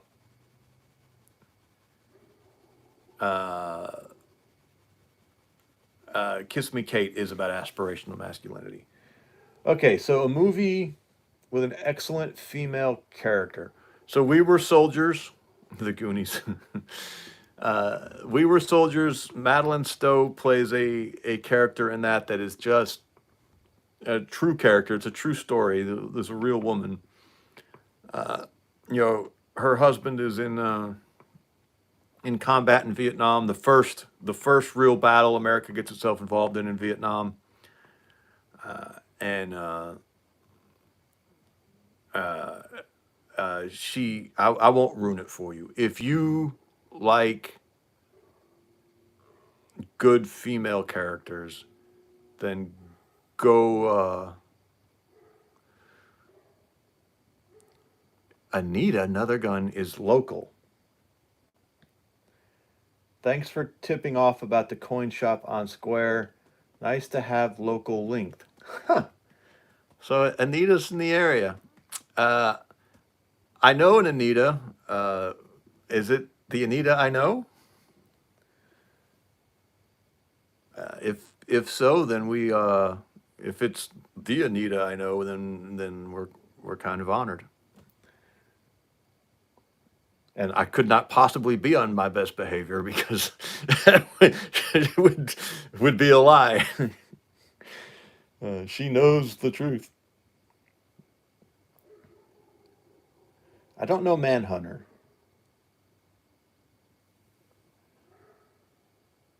I need another gun. God, son of a, I hate it. I'm so stupid. Oh my gosh, Isaac. Thank you. I need another gun. I always miss them. I spent years not knowing. We had these two. Okay, I don't know you. All right, well, very clever. Oh, that's right. We were going to talk about some Charlton Heston movies. Very clever, Anita. We used to have these two. They're both still around. Dean Goldberry, and he spells it Dean like the first name Dean, and then Goldberry, Gulberry. Amanda Hug and Kiss. Yeah, I haven't seen her yet. And it took me years to figure out that it was Dingleberry. And then at the same time, we had another viewer whose name was Chief Likeable, and I thought it was just this. I'm like a bull, but no, it's likable, Chief Likeable. They both had to be pointed out to me. I never got them. So I need another gun is another one of my failures on clearly I don't have a sense of humor. Okay. Yeah, no, that's a great little coin shop, Anita. Okay, let's talk about Ben-Hur. Because Charlton Heston is my president. Original Planet of the Apes. Ooh. Anti-Atjack. Another great question. Planet of the Apes. I'm going to have to say a provisional yes on Planet of the Apes. I don't know this for sure. I think that Planet of the Apes is a macro level, originally red wine. I don't know this for sure, but I think having watched the movie and not having watched it in a long time, I think the original idea behind the Planet of the Apes was a macro level critique of Darwinian evolution. I think. And if so, then yes, it is definitely about aspirational masculinity. Not that just because criticizing Darwin, well, yeah, the criticism of Darwinian evolution is an aspirational it's an aspirational humanity. So by definition, it would also include an aspirational masculinity. It's both. That's aspirational femininity too, if it is indeed, as I suspect, a critique of Darwin. Look at this jackass with his high school education trying to use big words. So really interesting idea, Planet of the Apes. The movie Burnt wasn't mentioned. I'm not familiar with Burnt. Oh, Clockwork Orange. Anti-Jack, I have never watched all of A Clockwork Orange. I've seen parts of it, but not enough to have a. Hey, Shaner. Okay, so the topic, Shaner, it'll be a good. We're talking about movies that express aspirational masculinity, not necessarily just movies that men like, such as Die Hard and Lethal Weapon, but movies that portray a positive masculinity from any aspect. Oh, Black Hawk Down. Oh, I've seen that once in my life. It's the only time I'll ever be able to see it. I left that movie so enraged that if I'd had the Boondock Sakes, another interesting question. Fight Club. Ooh, extremely interesting. Tim, we appreciate you, sir. Thank you for hanging out with us so long. If I'd had the nuclear launch codes when I was watching Black Hawk Down, I might have launched a missile. I was okay, so Band of Brothers, very good, very, very, very good. Read the book, saw 4 episodes. I don't think I saw the whole series. I saw the first 4 episodes. Through an interesting series of events, I got to meet most of the surviving veterans from Easy Company, including Major Winners. I met Bill Guanier. I met there were 19 surviving veterans at the time, and I met 17 of them. Plus, I got to meet, yeah, I got to meet a bunch of the veterans from the 501st Battalion, including Lieutenant Colonel Strayer, who was the battalion commander for the 501st. So I actually kind of deeply immersed in that whole story. And yeah, it was very, very cool, Shaner. And I can say 100% that is a story of aspirational masculinity, no doubt, no way around it. They're not called the greatest generation for no reason. Saving Private Ryan, interesting question. Probably yes. I don't remember in the story itself. So we definitely had a guy overcoming fear. So that aspect of the story was definitely aspirational. Yeah, I'm going to say yeah, Saving Private Ryan. It was subtle. It didn't beat you over the head with it. What about Narnia? Oh, so as written, C.S. Lewis, listen, people, we were talking earlier about books that I think men should read. C.S. Lewis wrote, where's it at? I might have it in here. Yeah, it must be outside. Wrote what's called his Space Trilogy, C.S. Lewis's Space Trilogy. And the first book is called Out of the Silent Planet. The second book is called Perelandra. And the third book is called That Hideous Strength. Okay, so I have not read That Hideous Strength yet. I just recently finished Perelandra. And C.S. Lewis, interesting. Idiocracy, very interesting point, Fuji. C.S. Lewis is a raging misogynist by modern standards. He is a patriarchal asshole. And as early as the early 1940s is when he was writing Perelandra. He'd recognized feminism. This was way before the second wave.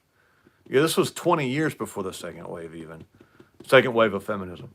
He had identified it and critiqued it and showed where it would go and how it would get there. He was a brilliant man. He was a man's man.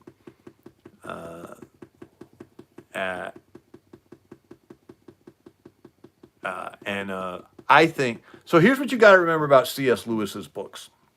This is what separates Lewis from Tolkien. Lewis might be the better writer than Tolkien, but Lewis was adamant that he was going to accurately express concrete ideas for you to apply in your life. Lawrence of Arabia, probably not, for a couple of reasons. Not the least of which he was having a homosexual affair with a 14-year-old boy. Lewis was never, ever, ever, ever, ever going to let the story get in the way of the allegory. He was writing to express ideas to you. Those ideas had to be accurate, they had to be true, and you had to be able to pick them up easily. And he was not going to compromise on that. J.R.R. Tolkien was writing stories. And what was important to him was the story. And yes, there were ideas behind it, and there was metaphor, and there was allegory, but those things were not going to get in the way of his story. If Lewis had approached his writing the way Tolkien did, I think Lewis would be the more famous writer. Because I personally think C.S. Lewis was one of the great minds of the last century. Not that Tolkien wasn't. Tolkien was a genius. Love everything he ever wrote. Brilliant. I think C.S. Lewis would have been better had he. It's like Ty Cobb. Ty Cobb, the baseball player. I don't say he despised Babe Ruth, but he really didn't have much respect for home runs. He thought the home runs were silly. He thought it was the triple that was really showed the skill of a baseball player, because the triple is much rarer than the home run. He's like, any fool can hit a home run. Just got to be strong enough. If you're a really good baseball player, you're going to hit a triple, because that means you can hit, and you can hit well. You can hit the ball around the field, and you can run well. You can run the bases and all this stuff. He thought the triple and was the better judge of a ball player. And he said something one time, I could hit home runs all day long too if that's what I was trying to do. And then he went on this tear where he hit a bunch of home runs for a while just to show he could do it, and then got bored. And I think for a long time he might have had the most triples in baseball. He might. I don't remember. He just. But Lewis was more of a Ty Cobb type. He was a purist. He was going to express some ideas. He had no other interest. Okay, Stand By Me, The Outsiders, and Rumblefish. So Stand By, we're talking about movies again, I think. All right, I've got multiple different threads up in the air that I need to try to bring back down to earth here. So we were going to talk about Charlton Heston. I had wanted to talk about McClintock, if any of you have seen McClintock. And then we were going to talk about Dead Poets Society. Hey, Nona's here. Nona, I don't know if you saw our last knife video, but that knife you made showed up in there. I didn't realize it till later, or I would have said something about it when I was filming the video. But I don't know if you even remember giving me a knife you made, but if you watch the video, the most recent one we did about knives, your knife, your handiwork there makes a cameo. So, thank you. Okay, I can't get distracted though, Nona. Dead Poet Society is an interesting one. High Plains Drifter, another one I haven't seen. So we're going to put a pin in Dead Poet Society. Oh yeah, that's right there. I could have it. JA, we talked a lot about the Patriot a little earlier. We can go back to it if you want, but let me try to wrap up some of these thoughts. Okay, Charlton Heston. We talked about Gran Torino. Damn it, Isaac.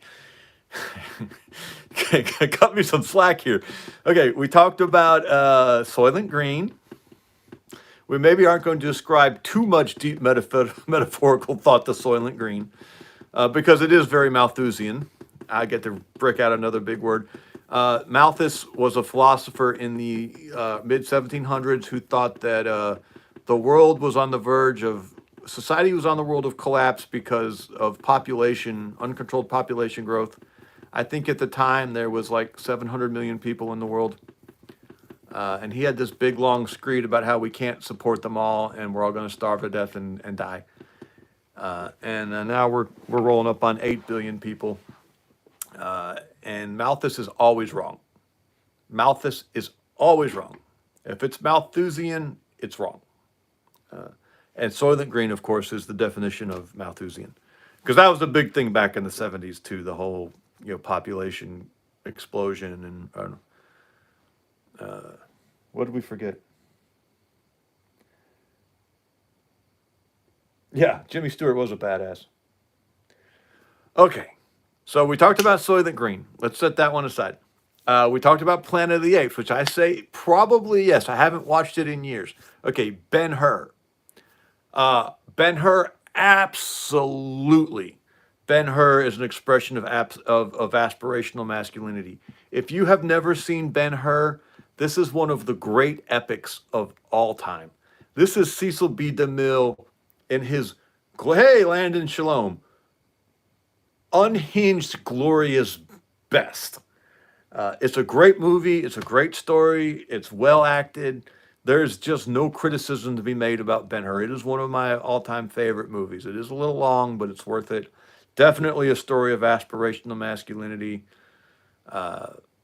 We follow the Charlton Heston character through an entire arc. When you talk about a hero's journey, this guy goes on the hero's journey. Great, great, great man movie. Okay, the Ten Commandments. You know what? It's too. I can't unravel the Ten Commandments from the Bible. So I'm gonna have to. Hey Jesse, we were just talking about Ben-Hur. I'm gonna have to say I believe so. Yes, on the Ten Commandments. Ben-Hur. That's another pretty good one, Isaac. That's good. I'm going to say yes, but I don't think we need to get into it because we're just going to get into theology in the Bible, and I'm good with that, but it's not necessarily why everyone's here tonight. If you want all that, go to church tomorrow morning. Gone with the Wind. Ooh, another interesting one. Before we get off Charlton Heston, though, let me talk about one that you probably haven't seen. It's called El Cid. El Cid. El Cid. E-L-C-I-D. And El Cid, I haven't seen the movie in a very, very long time. And it just occurred to me while we were talking about Charlton Heston.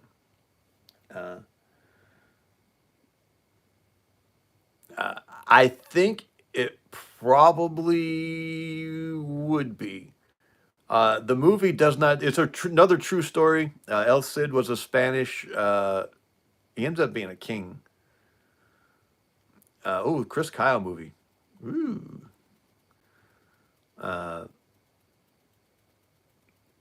Another one I haven't watched for personal reasons because I know how it'll affect me, and I don't know that I can necessarily.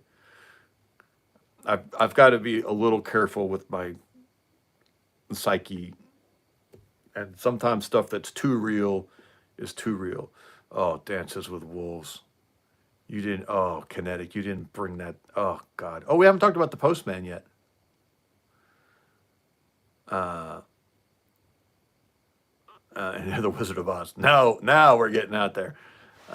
So watch El Cid. True story. It's sometimes some of these. What did I pass over, anti check? You passed them over, but look more deeply into them. They are both 100% aspirational masculinity in different ways. Let me see what Atchak is talking about. Batman Begins and Joker. Okay, no, yeah, we can talk about that. I can see that. I could make that. I could make that argument. We'd have to talk about it a little bit. El Cid, true story, very old story about when Islam had almost taken over all of Spain and it first began to get pushed back. El Cid was the guy who really starts pushing it back and who really stops the Islamic takeover of Spain. There's still hundreds of years left in the process, but he starts it. And this happens about the same time as the Battle of Tours. I don't remember exactly, but really cool story. Really, really cool story. I don't remember how the movie portrays him for much. I remember some of it, but it's been so long since I've seen it that I might quibble with the movie adaptation if I saw it now. But the story itself is amazing. And I'm sure Charlton Heston, what I remember of the movies, it was very, very good. Anywho, all right, so Charlton Heston, almost anything Charlton Heston did is going to be aspirational masculinity. Probably even his cameo in Tombstone. We ended up talking about Tombstone a lot tonight. Maybe we should do a whole live stream about Tombstone.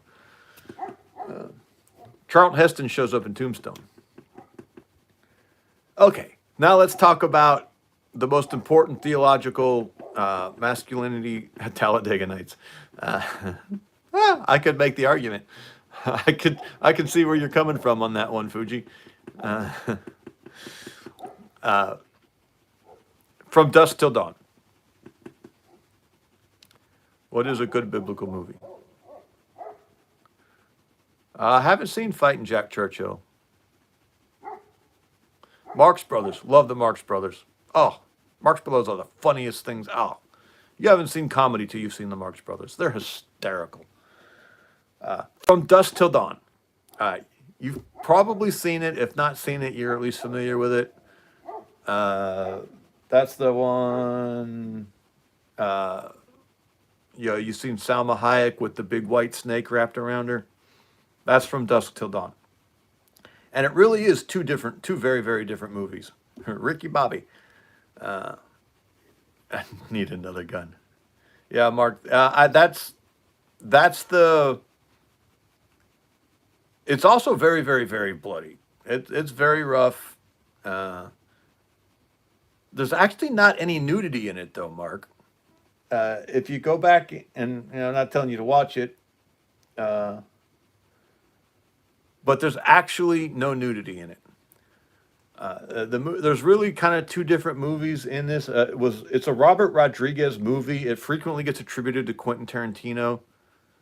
Hey, Palmetto Paratroopers in the house. Now we are really talking about aspirational masculinity. Palmetto Paratroopers here. He's aspired to be masculine. No, I'm kidding. Palmetto Paratroopers very masculine. If you'd met him, you'd know that was a total joke. So Dusk Till Dawn. Really kind of two movies. It gets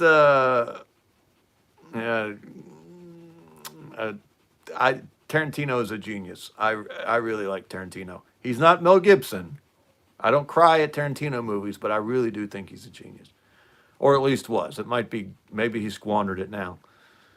But the movie gets credited Tarantino, but it was actually a Robert Rodriguez movie.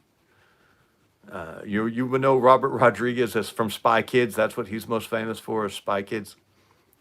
But Tarantino had a major influence on the movie. He actually allegedly rewrote a lot of it and essentially directed the first half. And he is in half of it. He's one of the main characters in the movie. Tarantino is. And I think, first off, but the thing is, Kinetic, the woman is the bad guy. The woman represented the evil. The woman is what they were fighting against. What's really important about it from a theological standpoint is the scene where George Clooney, can't believe there was ever a time when George Clooney was cool or theologically correct, but he was both in this.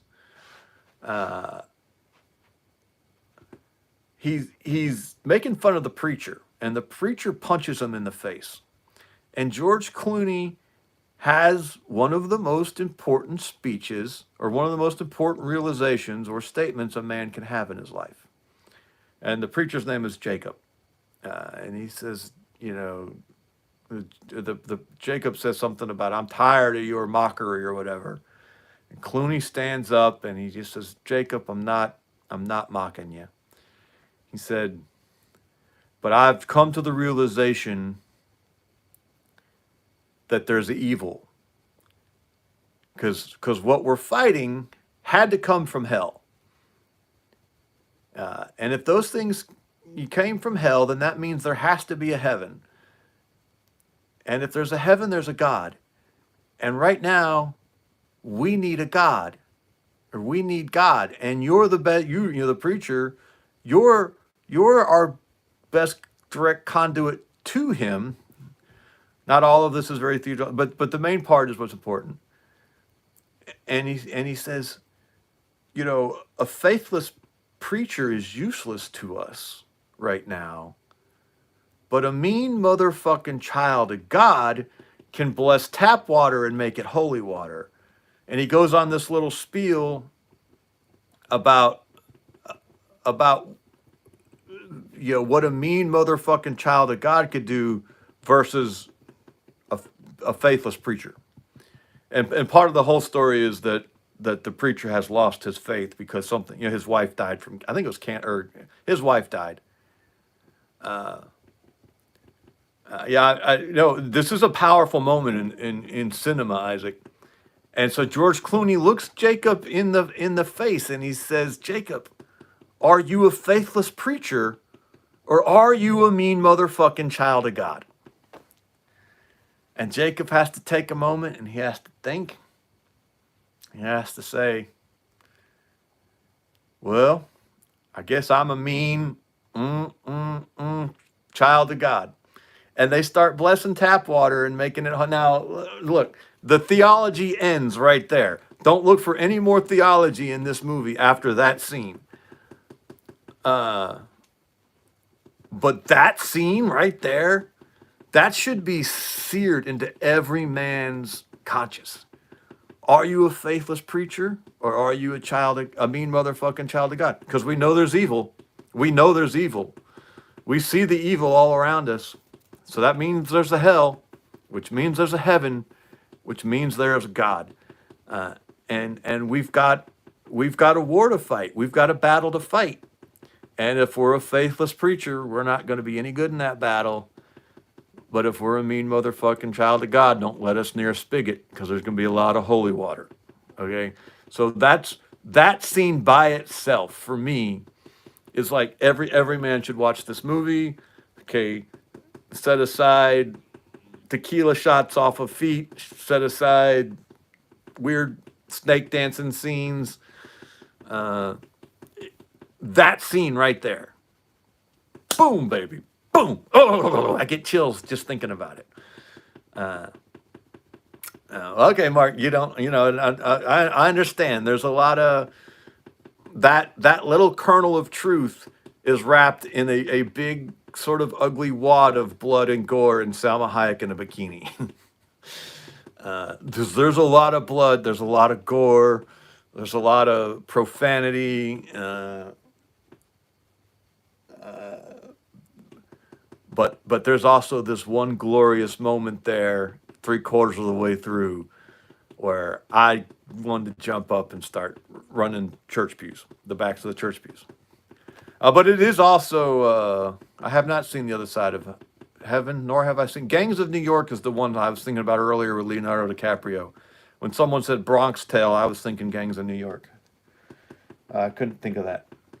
But it is also, I think, a movie about aspirational masculinity.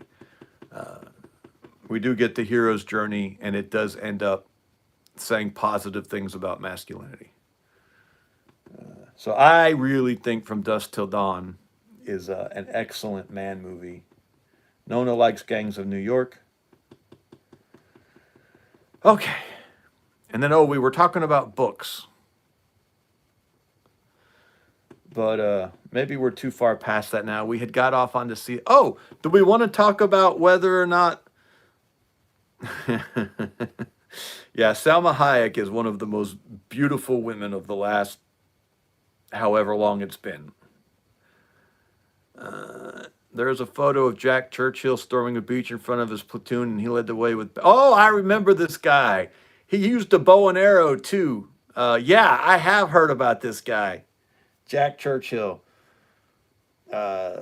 Photo of Jack Churchill storming a beach in front of his platoon, and he led the way with bagpipes and a sword attacking the enemy. He got shot up and lived to tell about it. Check him out. Yeah, Palmetto Paratrooper. I don't care how old Salma Hayek is. She's still amazing. Yeah, no, that Jack Churchill guy, he also took a longbow into World War II. He was very, very cool. Very, very, very cool.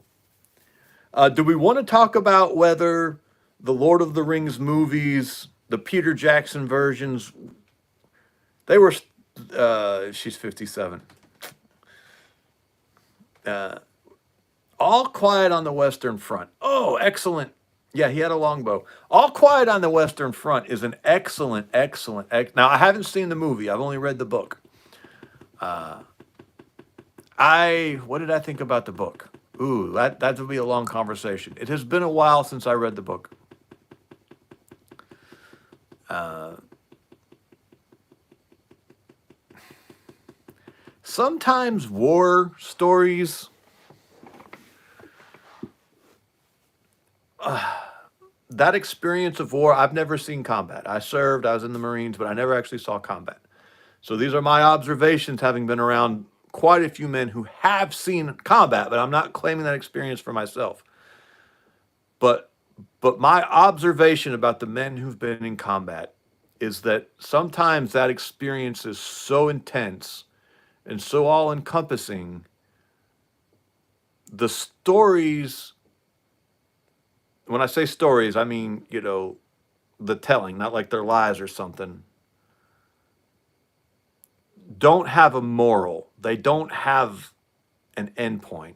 The story itself is so intense. It was so all encompassing. It was so epic, for lack of a better word, truly epic. Thank you, Shaner. That there's not necessarily a journey. There's the moment. That's probably the way to say it. A lot of stories about combat and war are really snapshots of a moment, uh, which is fine. That's not a criticism, by the way. It's a moment for sure. There's no doubt. Or you might have been telling Palmetto Paratrooper, thank you for his service. He thanks you too, Shannon.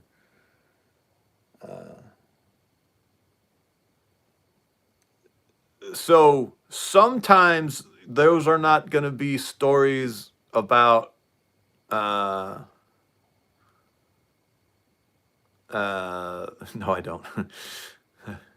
I, are you saying no? You don't thank him for his thank you? So those might not necessarily be stories about aspirational masculinity, even though these are deeply masculine men in these moments.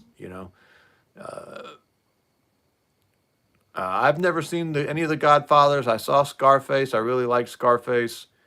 Scarface was definitely a morality tale. You could look at it as a negative, a photo negative maybe of aspirational masculinity. We'd have to talk about that one. That would need some discussion as far as I go. So I'm not 100% about All Quiet on the Western Front. Sitting here thinking about it right now.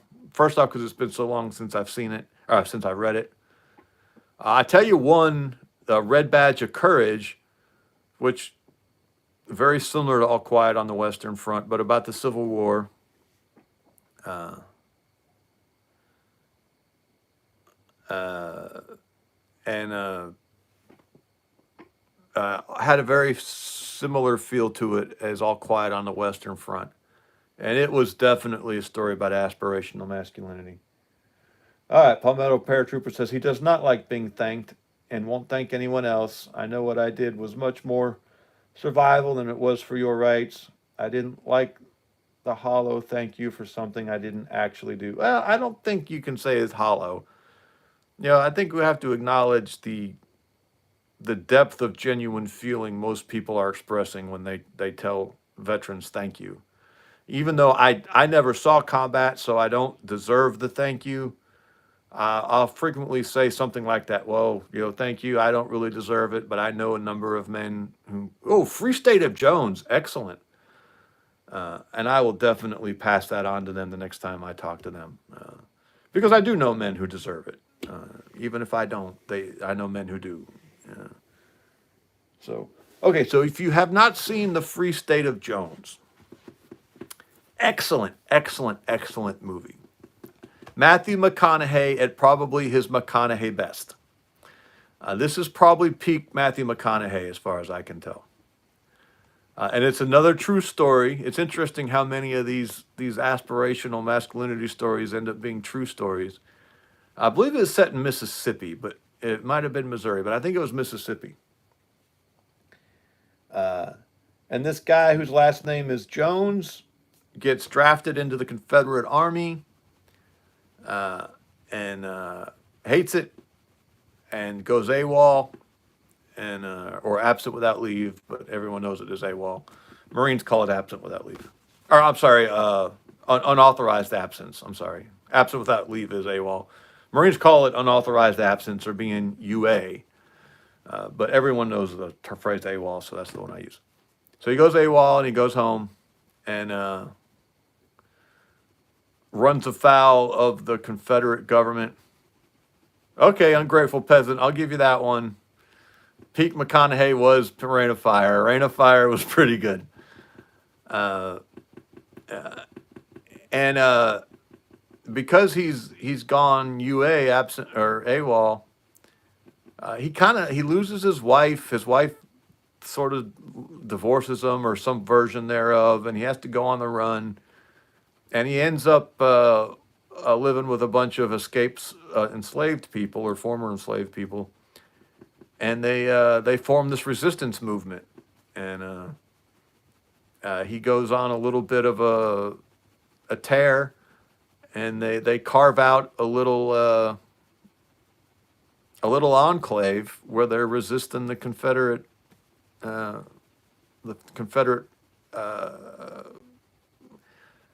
government, authorities.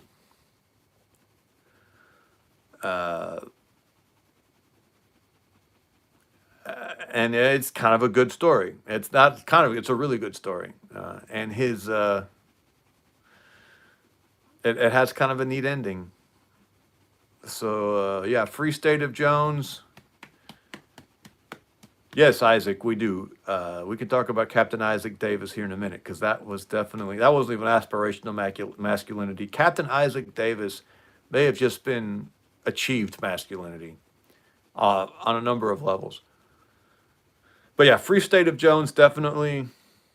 They don't necessarily, they're really interested in the history in the movie, so they don't necessarily say as much about Jones's journey.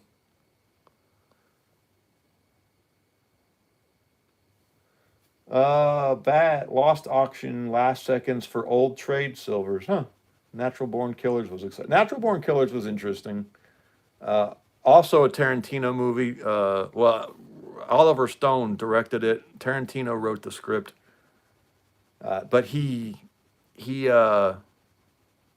what's it called when he disowned it because he hated what Oliver Stone did to it. And so his name's actually not on the movie. Isaac is Amazing Grace, the Wilberforce movie. If so, I have not seen it, but I'm familiar with the story.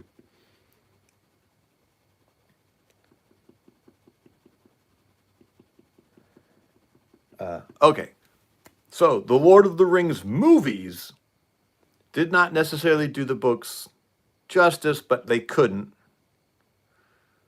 It was not possible for them to do the books justice. They were still very, very good movies.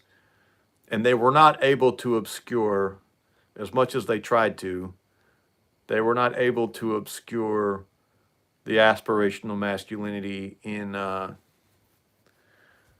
So where it came through the best in the books was Boromir and Faramir. And they did manage to obscure that storyline. But they had to. They just there wasn't enough time. I mean, they would have been a whole nother 2 movies. No 6 more hours of movies, if they tried to do Boromir and Faramir. Those were the 2 brothers from the city, the brothers of the warder of the whatever the hell I don't remember his name. What was the city right outside the gates of Mordor? Where all the last stuff happens, the big white city on the cliff and all that. Boromir and Faramir were the princes of that city. They were the 2. Gondor, thank you, Isaac. They were the princes of Gondor, and they really had the masculinity story. There was a slight bit of aspirational masculinity around Aragorn, but not much, because they couldn't. There was a shit ton of aspirational masculinity around Frodo, and Samwise Gamgee is actually the hero of the story. That's what Tolkien himself says this, that Samwise is the hero of the whole story. He's in the book, at least the books, you know, and in the movie as well. I mean, the movie, again, I'm not criticizing those movies. I think the movies were superb.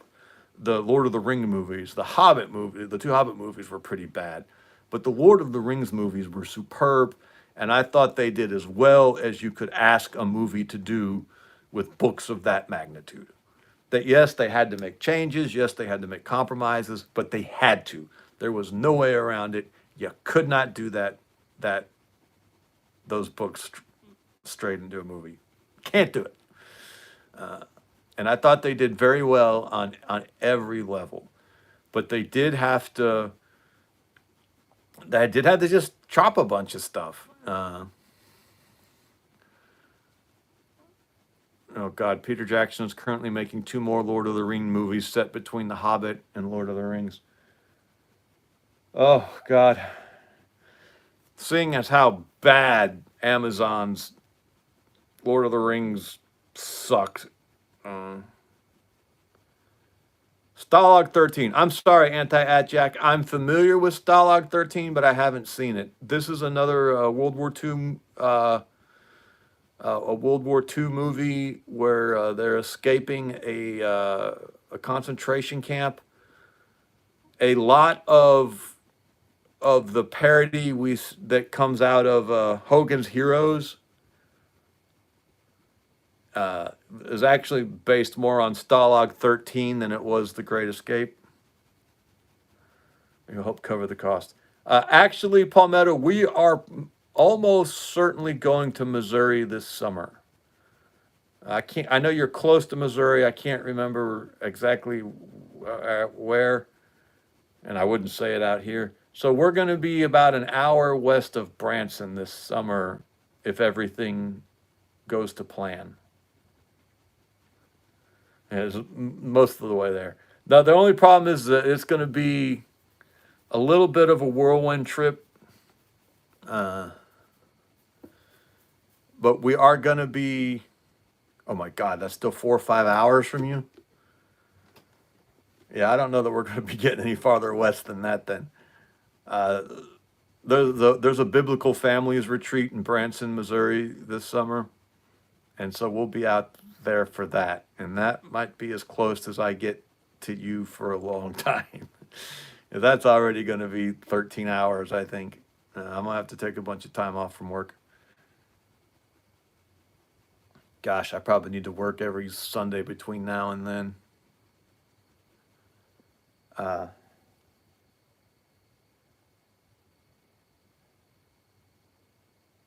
Okay, Anti-Ajax says, my bad. The film is 17, Hogan's is 13. Okay, so you're talking about Stalag 17? I'm not familiar with Stalag 17 at all.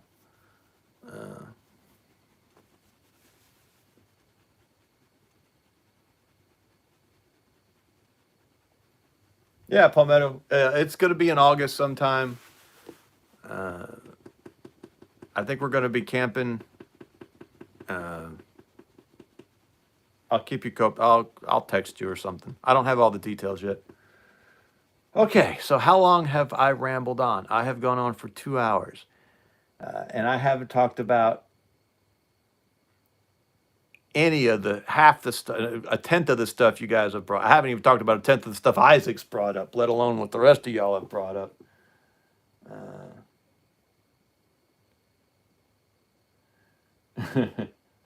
When an interviewer asked Tolkien why didn't Frodo and Sam fly the eagles to Mordor, Tolkien replied, "Well, shut up," which is what I would have said too. It's like, that person is not worth talking to. They missed the point. So let's wrap this thing up. What have we missed? As far as aspirational masculinity movies you can watch in your man cave. Nona, are you still with us, dear? J.A. saying Mongol, The Rise of Genghis Khan. Okay, Nona's still here. You got any movies for us, Nona? Nona's actually fairly steeped in a lot of this stuff. as far as yeah, I was like, this topic usually could do part two. But I don't want to say nerdcore because I don't want to insult her, but you could say Nona's steeped in nerdcore. I'm pretty sure she's got a Sting replica somewhere in her room. She may or may not have been photographed at a Ren fair at some point.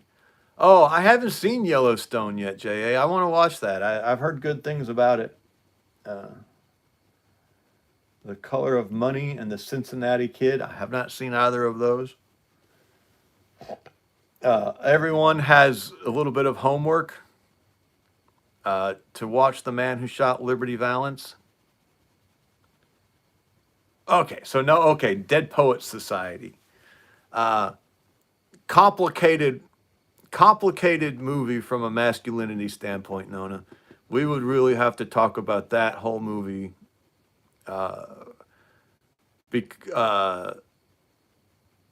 Jericho, I haven't seen that. Okay. Because there's parts of it that absolutely, yes, represent aspirational masculinity. And The Edge. Someone else, I think, mentioned The Edge earlier. Or maybe that was you. Oh, Castaway was really good. Castaway was really good. Oh, Shaner's trying to start fights. So, interestingly enough, Shaner, the M1 carbine. Okay, Anti-Ajax mentioned The Edge. Well, Nona is backing you up. How to say this without... We've already 2 hours in. The M1 carbine was the better rifle. The M1 Garand was the more effective rifle. Oh, yeah, no, Jericho. Oh, Palmetto, I have seen that. I love that. That was excellent. Yeah, the series. Yeah, the Jericho was extremely good. It was excellent. So the M1 carbine ended up, in my opinion, launching. The AR-15 is a direct descendant of the M1 carbine.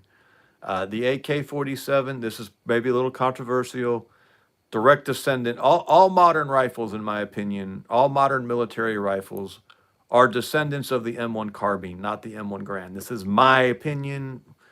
Ian McCullum and might tell me I'm stupid, but I would stand my ground.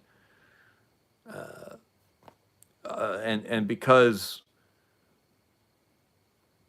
the rifle you can carry with the most, if you've ever humped a rifle for any length of time, a light, handy, effective rifle that you can carry the most ammunition for is the most effective infantry rifle. And that's what we're talking about here. The most effective, when you compare the M1 Garand to the M1 carbine, you're talking about the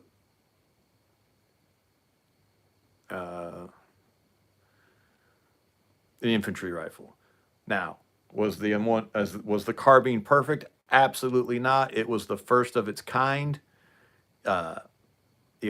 Just like the AK-47 was the next iteration thereof. And it was also not perfect. But I am wholeheartedly convinced the AR-15 was nothing but the Air Force's attempt to make a space-age version of the M1 carbine. And it ended up being... Oh, yes, 5.56 is vastly superior to .30 carbine. So the STG gas system... Oh, gosh. No. No. It is still a long stroke. I'm going to get a little confused here. So the STG-44, the Sturmgewehr, and the AK-47 have a long stroke gas system. I think the M1 carbine technically has a long stroke gas system as well. I'm sorry, the M1 Garand has a long stroke gas system as well. I can't remember if that op rod if the operating rod travels the entire distance that the bolt travels, that's what defines the long stroke gas system. Is if the piston travels for the entire length that the bolt does, then that's a long stroke. And I can't remember if the op rod uh, on the Garand does that or not. The M1 carbine does not. It's called a gas tappet system, and it functions differently, even though the bolt is almost identical. So much of this stuff is how you define terms. But I say the M1 carbine is the historically more significant weapon. It's had more influence, and generally speaking, infantry is better off armed with rifles like the M1 carbine than they are armed with rifles like the M1 Garand. Even though, if you know, I was standing in a field and someone else was standing in the field 500 yards away and we were taking shots at each other, obviously the M1 Garand is far superior at that. But if you're lugging that thing and you're sleeping with that thing and you're carrying its ammunition, and then actually having to engage in real world scenarios, I think the M1 carbine is going to be more effective than the M1 Garand. And I think that's borne out by, I mean, look, it had a detachable box magazine. It had a cartridge that was actually, weaker than intermediate. If you can take a shot at 500, yeah, of course you want standoff, Palmetto. If you can take a shot at 500 yards, take it. If you can shoot them before they can shoot you, you win automatically. Standoff is a beautiful thing. It's just you're not going to get that most of the times. Yeah, the M2 is really, really, really cool. If you're not familiar with the M2 carbine, Forgotten Weapons has a really neat video on it.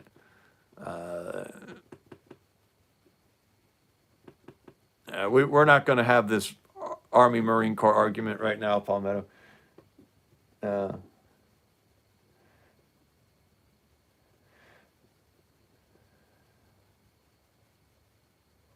yeah, Isaac just had a issue with the gas block on his rifle. Okay, so that was an excellent question. Thank you for letting me get that one out there. Yeah, but if you can, you might. Anywho, we don't want to get trapped into all that right now. Yeah, I think the M1 carbine was the better infantry rifle, even though it was. Oh, Navy SEALs with Charlie Sheen. That's an excellent. That had to think about that one too. J.A., I love you too, Palmetto. But I could shoot you from 500 yards. Yeah, that Navy SEALs with Charlie Sheen is an excellent movie. I don't remember the message about masculinity in there. Of course, I won't, but I could. I'd never shoot you. You're too pretty to shoot. Yeah, Shaner carries a 911 and a 1911 and a shoulder holster plus a compact 9mm. That's a lot of firepower. All right, we gotta put a fork in this one. My poor wife wants to go to bed, and I'm clogging up the bedroom.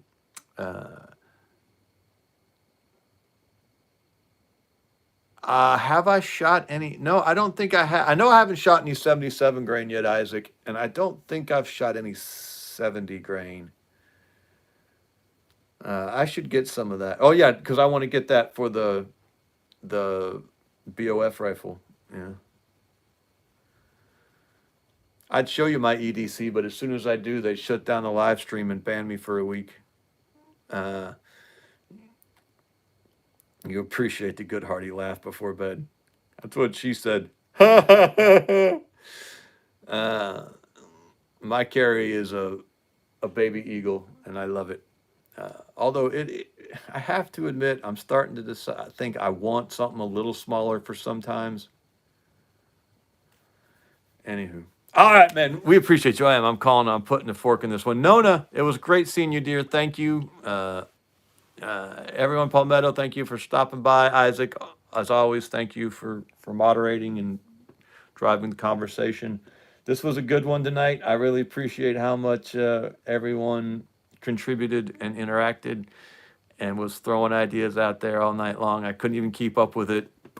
It was too fast.